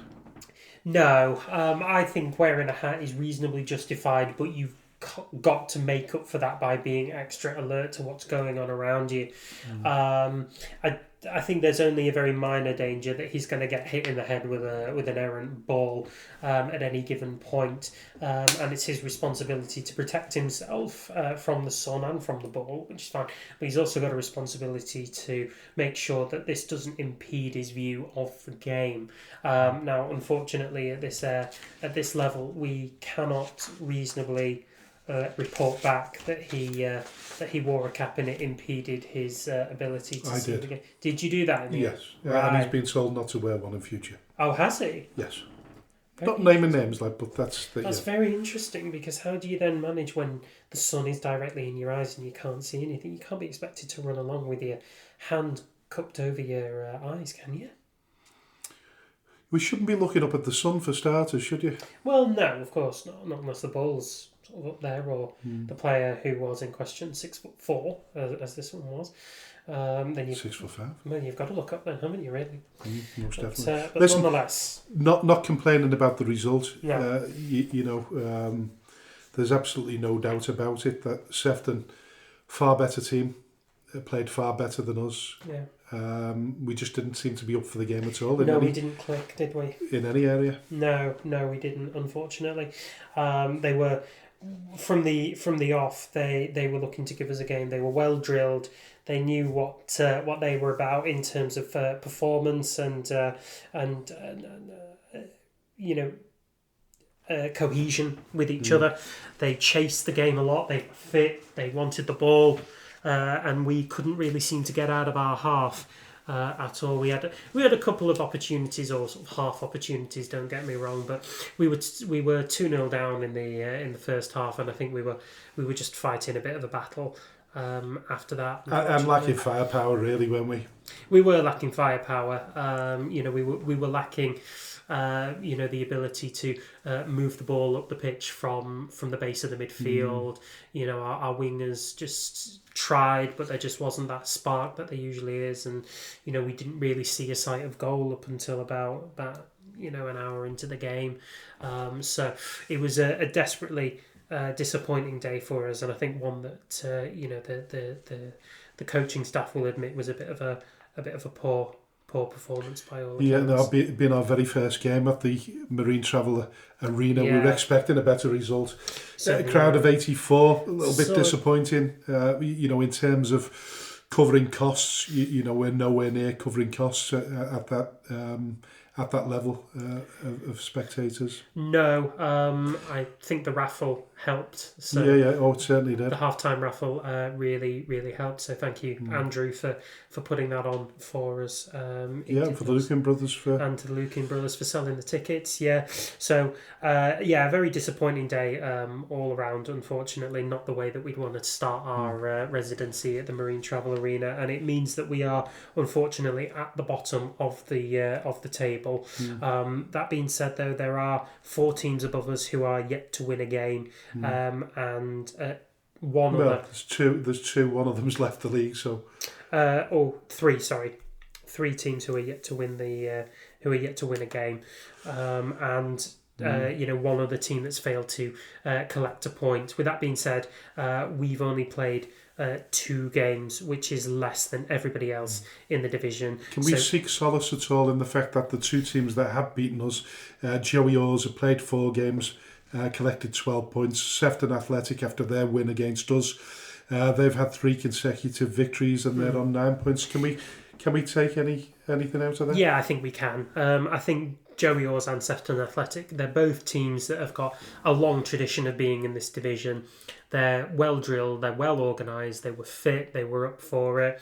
They had a bit of aggression where we are maybe lacking in it. They were big teams with big players, particularly their strikers. I think we can probably seek a bit more solace in the Joey Oars game, in that we probably should have taken something from that game. Yeah, we didn't deserve to win it, but we didn't deserve to lose either. No, but they were fair play. They did get their win, and they both Sefton and Joey Oars had big, powerful strikers who could run aplenty, and it seems to be a bit of an Achilles heel for us at this moment in time.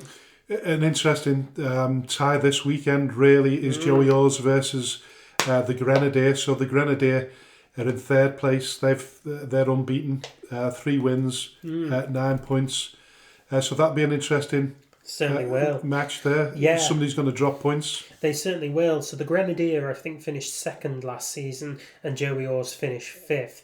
So this is a bit more of an indicator as to which one of these teams may sustain their title ambitions moving forward. Obviously, it's very early in the season. There's still an awful lot to play for, but this is probably one of the biggest tests of the weekend to see which teams go where. And Waterloo Dock, they play Granby Toxteth Athletic. Yeah. Not much between the two teams? No, so 1 win, 1 draw, 1 loss for Waterloo Dock and Granby Toxteth. 1 win and 3 losses. So patchy and inconsistent form for both of them, although I think they've both had sort of quite difficult fixtures to navigate through in these opening couple of games. But both starting to seem to get their act together recently. So could be an interesting game, that one. Maybe a draw to come out of it. And the final fixture right? in the Premier Division is our own FC Nelgo versus Skem. So we take the trip up to Alder Lane for a 2:00 kickoff on Saturday. Liverpool Nelgo, they played 4, won 2, drawn 1 and lost 1. So on 7 points in 4th position. A tough game, and as we know, Nalgo finished second, was it, in the league? I believe they did finish second last season. Yeah, so plenty to play for them. I think they were one of the teams that lost to Joey Orrs straight from the off. So they'll be looking to catch up on that chasing pack of Joeys and Sefton and the Grenadier. We're still figuring things out by all accounts. We hope to have a much more improved performance this game, but we're a big name, and teams like to scout big names like ours. So well, listen, we know that Sefton would have been really up for coming to our place. It's like playing on Wembley in Liverpool, isn't it? Really, apart from the 3 big stadiums in the city itself, you couldn't get much. You couldn't get much better than the Marines ground. No. The disappointment for us, of course, is we get off to a really good win there, and next time round you get a bigger audience. That's the hope. So we've got to start winning somewhere along the line to start attracting people to the games. But listen, that's a difficult game. There's absolutely no doubt about it. It'll be played on grass, so a little bit of different sort of environment for us at the moment, because so far I think we've played AstroTurf and 3G. Played on AstroTurf so far, so yeah, it'll be an interesting one to see how we cope. Certainly will. Which leaves it the only other fixtures left in the Liverpool County Premier are Liverpool County FA Saturday Challenge Cup games. Sefton Athletic at home to Eagle Sports, Daysbrook at home to East Villa Rail, St Michael's at home to River Football, and Halewood Apollo at home to MSB Woolton. Reserves. We got a bye in the first round. Radical. Look at that. Yeah, so there we've won that game. We've won. So listen, moves us on to the roundup of the fixtures, our predictions, and expert analysis as normal, if you want to call it that. Most certainly. But listen, we'll rush through a few of our predictions. FC United versus Chadderton in the FA Cup. Your thought process there is that maybe Chadderton have got more of a chance against FC United than Atherton have against Macclesfield, but I'm going to go for a draw. Okay. I think that for Chadderton, they'll enjoy this day out, whatever happens. But I think they'll want to go there and cause a bit of a shock. Try and get FC United and Manchester on the back foot. I don't know whether it'll work though. FC United and Manchester sitting top of the Northern Premier League proper. Doing some serious bits there. So I am still going to say a home win though. Okay, fair enough. Macclesfield versus Atherton LR. I so want Davey to win that one, but I can't see it happening. I think this one is a bit more of it's a much more of a trickier game. And it's clearly the biggest of. It's National League North versus North West Counties Premier, so there's a bigger sort of gap between them two than there is with FC. 2 divisions, isn't it? But with that in mind, Atherton won't make it easy for Macclesfield. But also, I am still going to say a Macclesfield win, but it's not going to be big. 1 or 2 in it. You know what? I'm going to go for a draw again. I don't think either team will eventually win the game. But I think they could master a draw there. Well, all right. Certainly if people take things for granted. So moving on to the Premier Division of the North West Counties. Abbey Hay versus FC St Helens. FC St Helens doing loads of bits at the minute. Can't see them losing that one. Away win for me. Yeah, I'll go with you for that. Burscough versus Cheadle Town. I don't think that's as easy as it sounds on paper. It's not, no. But I'm going for Burscough. So am I. Brilliant. Exton Villa versus Earlham. I'm going for Earlham. I am also going for Earlham. Brilliant. Yeah. Remica versus Glossop North End. Well, listen, this is an opportunity for them to get back to winning ways, but it's going to be a really, really difficult game. Yeah, Remy are going to be out for blood, aren't they, really? I mean, they're sitting second from bottom as it is, so they're already struggling. They're just going to want, something from this game. I suppose both teams are going to want something from this game that's quite substantial. I suppose from Glossop's point of view, they're scoring a few more goals even though Riley is gone. But their defence is just as good as Remy's. So my head is saying a draw, but I'm going to root on the side of emotion here and go away win. I just want to back Brodie to get something. Yeah, well, listen, Remy are second from bottom alongside FC Arleman. So yeah, I'm going for Glossop North End. Cool. In the hope our friend will turn things around. Padiham versus City of Liverpool. Can only see one winner there. Yep, City of Liverpool. Yeah. Pilks versus Longridge Town. I'm going for Longridge Town. Yes, I'm also going to go for Longridge Town there. Prestwich Hayes versus South Liverpool. Topsy-turvy, South Liverpool, but they're up there, middle of the table. I saw Hayes' game against Earlham at the weekend. I saw bits and parts of it, and they actually were on the front foot for quite a lot of that game. So with that in mind, I'm going to say Prestwich Hayes are going to win that one. Okay, I'm going for South Liverpool. Ramsbottom United versus Stockport Town. That's a home win. Yeah, just looking at Stockport Town. Got the fifth? Where are they coming from? Listen, I'm going for a draw. You're going for Ramsbottom. I am. Yeah. West Didsbury and Chorlton versus Barnoldswick Town. Barnoldswick Town, another team that have just let the manager go. Yeah. We didn't mention that, did we? No, we absolutely didn't. But even so, they're 17th in the league, and they didn't. I don't think they finished particularly high last time. So they're one of those teams that we don't really mention an awful lot. But 2 wins, 2 draws, 4 losses. And the manager's sort of gone from there. Really. We'll have to get the new manager on the show as and when he's in situ. Yeah, so West Didsbury and Chorlton, I'm going for West Didsbury. So am I. Wythenshawe versus AFC Liverpool. I don't think things changing at all here. For AFC Liverpool, so I'm going for Wythenshawe. Yeah. Who are you? I am also going for Wythenshawe. FC Arleman versus Charnock Richard. You just seem to think it's just Charnock Richard, and unfortunately that probably says something about the sorry events that are going on over the other side of the sea. Really, we wish Paul Jones the very, very best for each game, but because his job was under review the other day, wasn't it? His job is going to be under review in the next couple of months. But listen, I'm going to give FC Arleman the benefit of the doubt here. I'm going to say that Charnock Richard won't be good travellers. And FC Arleman will get their act together. So I'm going for FC Arleman. So. Yeah, the review's due to take place in the coming months. It hasn't taken place just yet. The statement came out saying, we're going to do a review. All right. And okay, I thought it was a little bit earlier than that. But anyway, listen, we move on to First Division North. AFC Blackpool versus Garstang. Away win. Yeah, they're both there together, aren't they? I'm going for a draw. You're going to go for a draw there. Yeah. Ashton Athletic versus Nelson. Away win. Yeah, I go for that as well. Cone versus Squires Gate. Home win for me. I'm going to go for a draw again there. Fine. Droylsden versus Baker Borough. Yeah, home win for that. Yeah, I'll go along with that as well. The battle of the promotion teams. Yeah.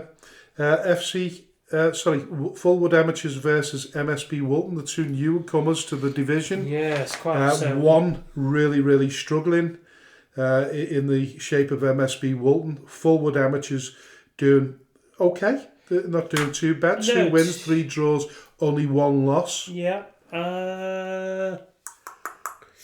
You'd be minded to say forward amateurs, particularly with home advantage, wouldn't you? Yeah, well, MSP Walton are not scoring many goals, so I'm going for forward. Forward amateurs are scoring goals. They've got the third highest scorers in the division. So it's forward for you as well?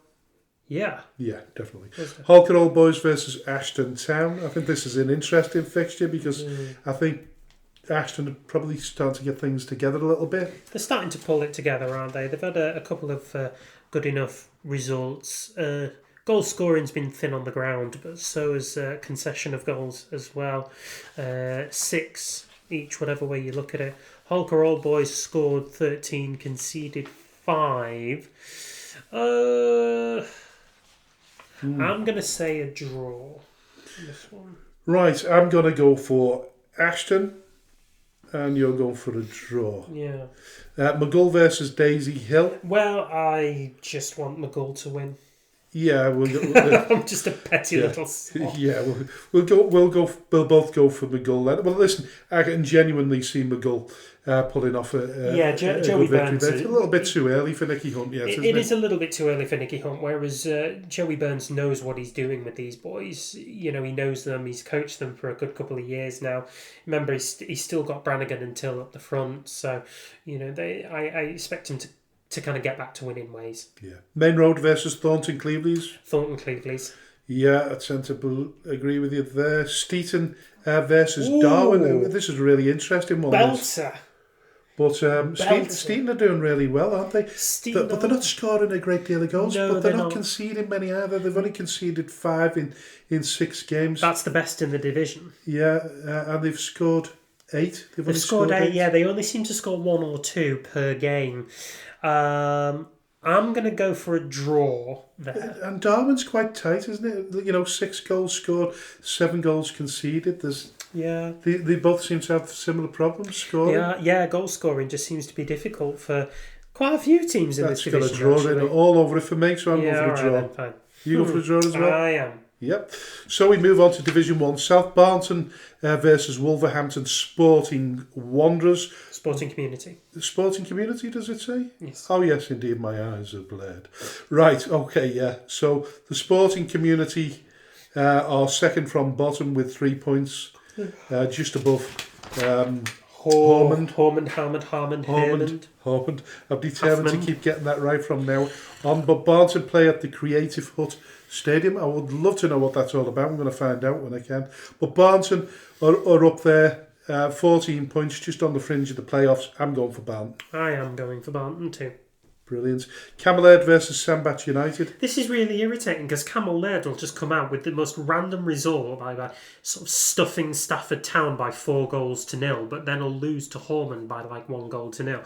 They're just dead inconsistent for a team that, you know, has a really good result in them. Whereas Sandbach, they won 9-0 the other week, but then they also lost to Wolverhampton Sporting Community themselves, I think it was.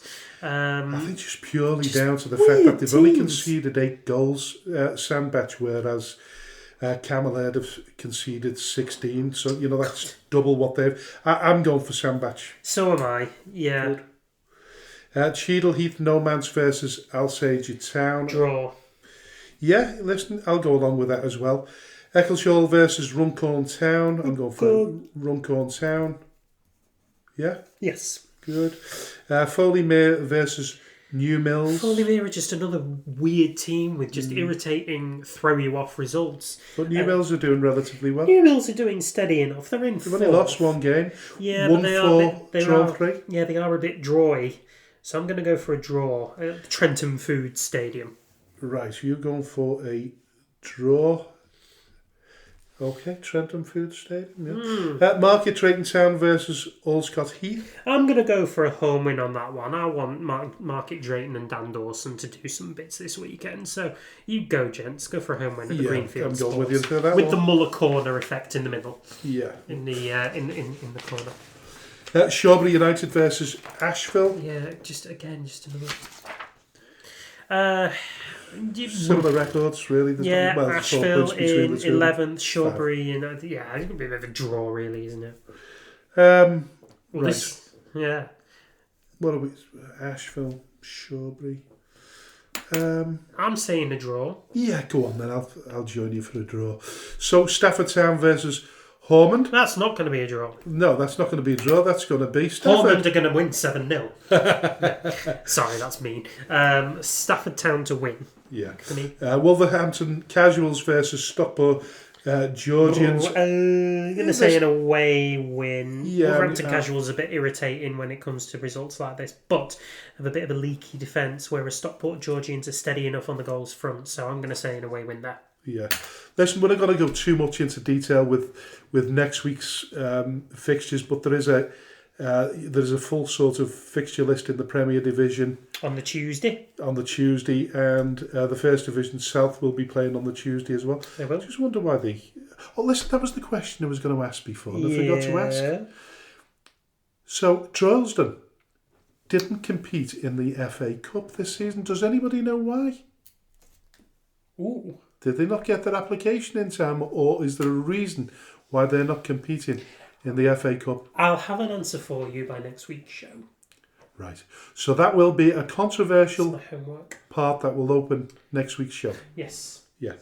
So, yeah, looking at next week's fixtures, I'm just trying to think if there's anything there that stands out. Yeah, Ramsbottom versus Burscough. Yeah, Ramsbottom versus Burscough. That's going to be a difficult game. But a belt listen, in that one. it'll be a good test of credentials there. Both teams in the top 5. Certainly are. Yeah. I'm not going to predict that one, though. Are we not? No, I think it's unfair to predict those games because we won't know the results of the weekend games, will we, really? Gives you a better judge, doesn't it? So we'll predict them quickly then. AFC Liverpool, FC Isle of Man, AFC Liverpool for me. Yeah, home win for me. Atherton LR versus Netherland. Home win for Netherland. Yeah. Chadderton versus. Well, we're going to go all the same way. Yeah, home win. Charnock Richard versus Padiham. Away win. Yeah, away win. City of Liverpool versus Pilks. Away win. Yeah, crikey. I'm going along with it on that one as well. FC St Helens versus Wythenshawe. Draw. I think Wythenshawe will win that.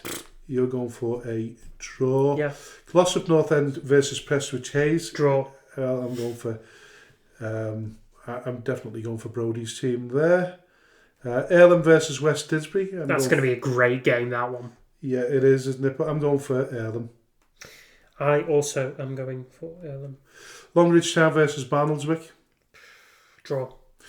Draw. Yeah, I'll go for a draw. Ramsbottom versus Burscough. I'm going to go for a draw. I'm also going to go for a draw, but that's going to be a hell of a game, that one. Yeah.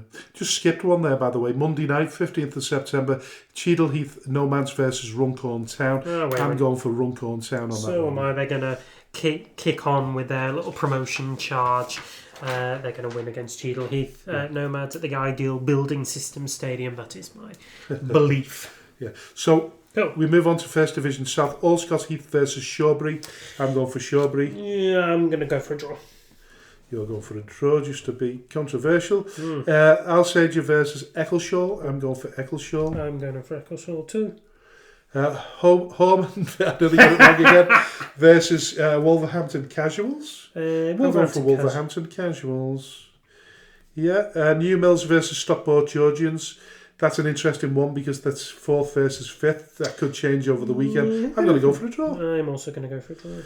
Sandbach United versus Market Drayton Town. I'm going for a draw on that one. I'm going to go for Sandbach.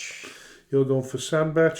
Wolverhampton Sporting Community versus Foley Mere. I think Foley Mere are just going to pip that one. Yeah. Oh, this is a great game, this one. Oh, well, yeah. Listen, this is a top of the table clash before we Two top of the towns, yes. Yeah, Stafford Town versus Telford Town. Very much close proximity. Well, Telford's down in Shropshire and Stafford's in Staffordshire. Bit of a mooch. I'd like to know her. I'd like to know whether there's a great deal of distance between the two. Google Maps. Will tell you do Google Maps while I waffle on. Fine. You do Google Maps. So Stafford versus Telford Town, like we say, that is 2nd versus 3rd. Of course, I would imagine Telford will be keen to get back to winning ways. So I'm hoping that they will, in light of the fact that we'll be interviewing their manager, Matthew Boswell. Well, we hope so. Hopefully the following day. So hopefully it'll be happy as Larry? It's 40 minutes. 40 minutes? How many miles? Yeah, down the M6 and then the A5. So how many miles is there? What? How many miles away? What, from us? No, from each other? Yeah. 25. I didn't think it was that far. No. No, I thought it was less than that. I knew it was a mooch. Fair dues. Listen, Stafford Town versus Telford, who are you going for? Difficult one. I'm going for a draw. I'm going to say Stafford purely because they tend to start these seasons really well. They've still got Patrick Mazurkiewicz and it's home advantage. That's the only reasons. And even then, I might be incorrect on a couple of those. I think it'll be 1-0. So when Telford win it or draw... Then I owe Matthew Boswell a pint. Yeah, you certainly do. So let's moving on to the Lancashire... This would have been a great game to go and see them. Are you doing anything Tuesday? Tuesday? Don't say training. Training. Come on, we can go down to Stafford. We'll make a day of it. It'll be brilliant. Listen, we'll definitely talk about that one. Yeah. Listen, I'll have to learn to. What's the word for it now? Delegate. I'll have to try and delegate so we can get to that match. Yeah, you're right. That would be a great game to go to, wouldn't it? Listen, Lancashire Challenge Trophy, first round, Cone versus Nelson. Now, that's a whopper of a derby, that really, in many ways, isn't it? Yes, it will. That's the kind of thing where fights spill over onto the side of the M58. We're not suggesting that you should. No, we're not condoning violence. So, where are we going with that one? Still going to be Nelson. Yeah, I think we've got to go for Nelson just purely based on the fact that they're doing particularly well and Cone is sort of middle for diddle. Yes. Yeah, we'll go for that. Listen, beyond that, we're recording on Wednesday anyway, so we're not going to go through the Wednesday's fixtures.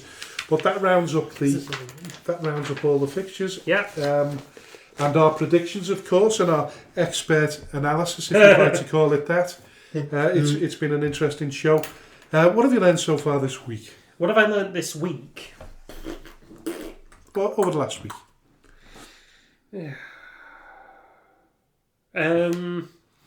Not a lot by the sounds of the silence. Eat your vegetables. Yeah. Eat your brain foods. Eat your brain foods, sure. Yeah. I mean, we've talked about this so many times in the situationship of Skelmersdale United, but I think it's becoming much more apparent to teams on a kind of wider aperture from where we're sitting here, is that even though you have money to play with, don't for 1 second think that it's guaranteed to A, get you success, or B, be prolonged.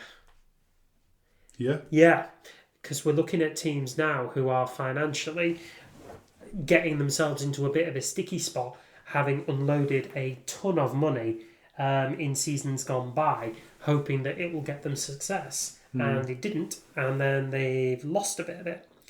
But we also have clubs that start with a really, really decent budget, and then they see how things are going, and then if it's not going particularly well, or they feel as though they've reached the level where they want to stay, they reduce the budget, and that's difficult for a manager then, and a coaching team as well. It is very difficult for a manager as well. Yeah, I suppose the other thing is keep your enemies closer. Yeah, and listen, as far as I'm concerned, and what I've learned so far this week is that sorry. Yeah, what you learned? What have you learned? Oh yeah, sorry, I've learned it. That mental health in football is very seldom talked about. I don't think it's talked about much. I've mentioned it myself before, but we don't really often talk about how it affects managers and coaches and the amount of effort that they put into it. And I think it's only fair to sort of part, on this show talking about Lee Hill, because a lot has been made of Lee Hill with the interview, and obviously his second at Daisy Hill, and the effort, the kind of effort that he put in to that football club, as we mentioned. He used to take the kit to the laundrette. He'd clean the change. He'd do everything, the fundraising. He would be heavily involved in that football club, probably more heavily involved in a football club than most managers would be. That's normally left down to the directors and the chairman. So I've learned that alone, when you put that amount of effort into being successful with a football club and trying to bring the right man in, and then the rug is pulled from your feet. It's a very harsh business. We know that, but it's even more harsh on the mental health. Big upmanship to the managers, because they take an awful lot of stick, and it hurts when you lose your job. It ultimately hurts. There's no doubt about that. 100%. Yeah. So on that point, I'll leave the final words to the dulcet tones of AJ.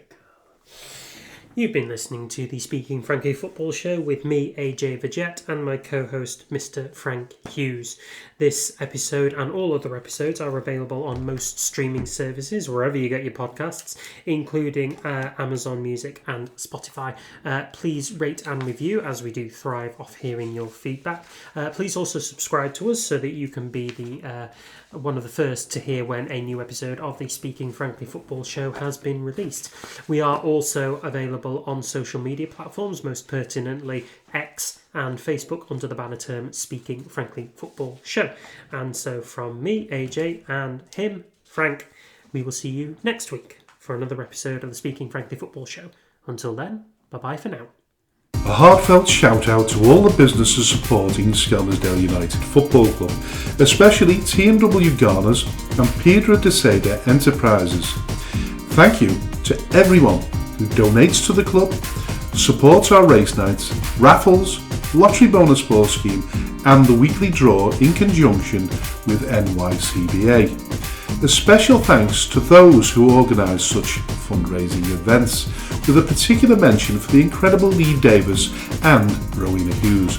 To everyone who stands by us both on and off the pitch, we are truly grateful. If you wish to sponsor the show, please contact me at chairman.skemutdfc@gmail.com, or alternatively call me on 077 66054 548. All proceeds will go to Skelmersdale United Football Club. Thank you for your unwavering support.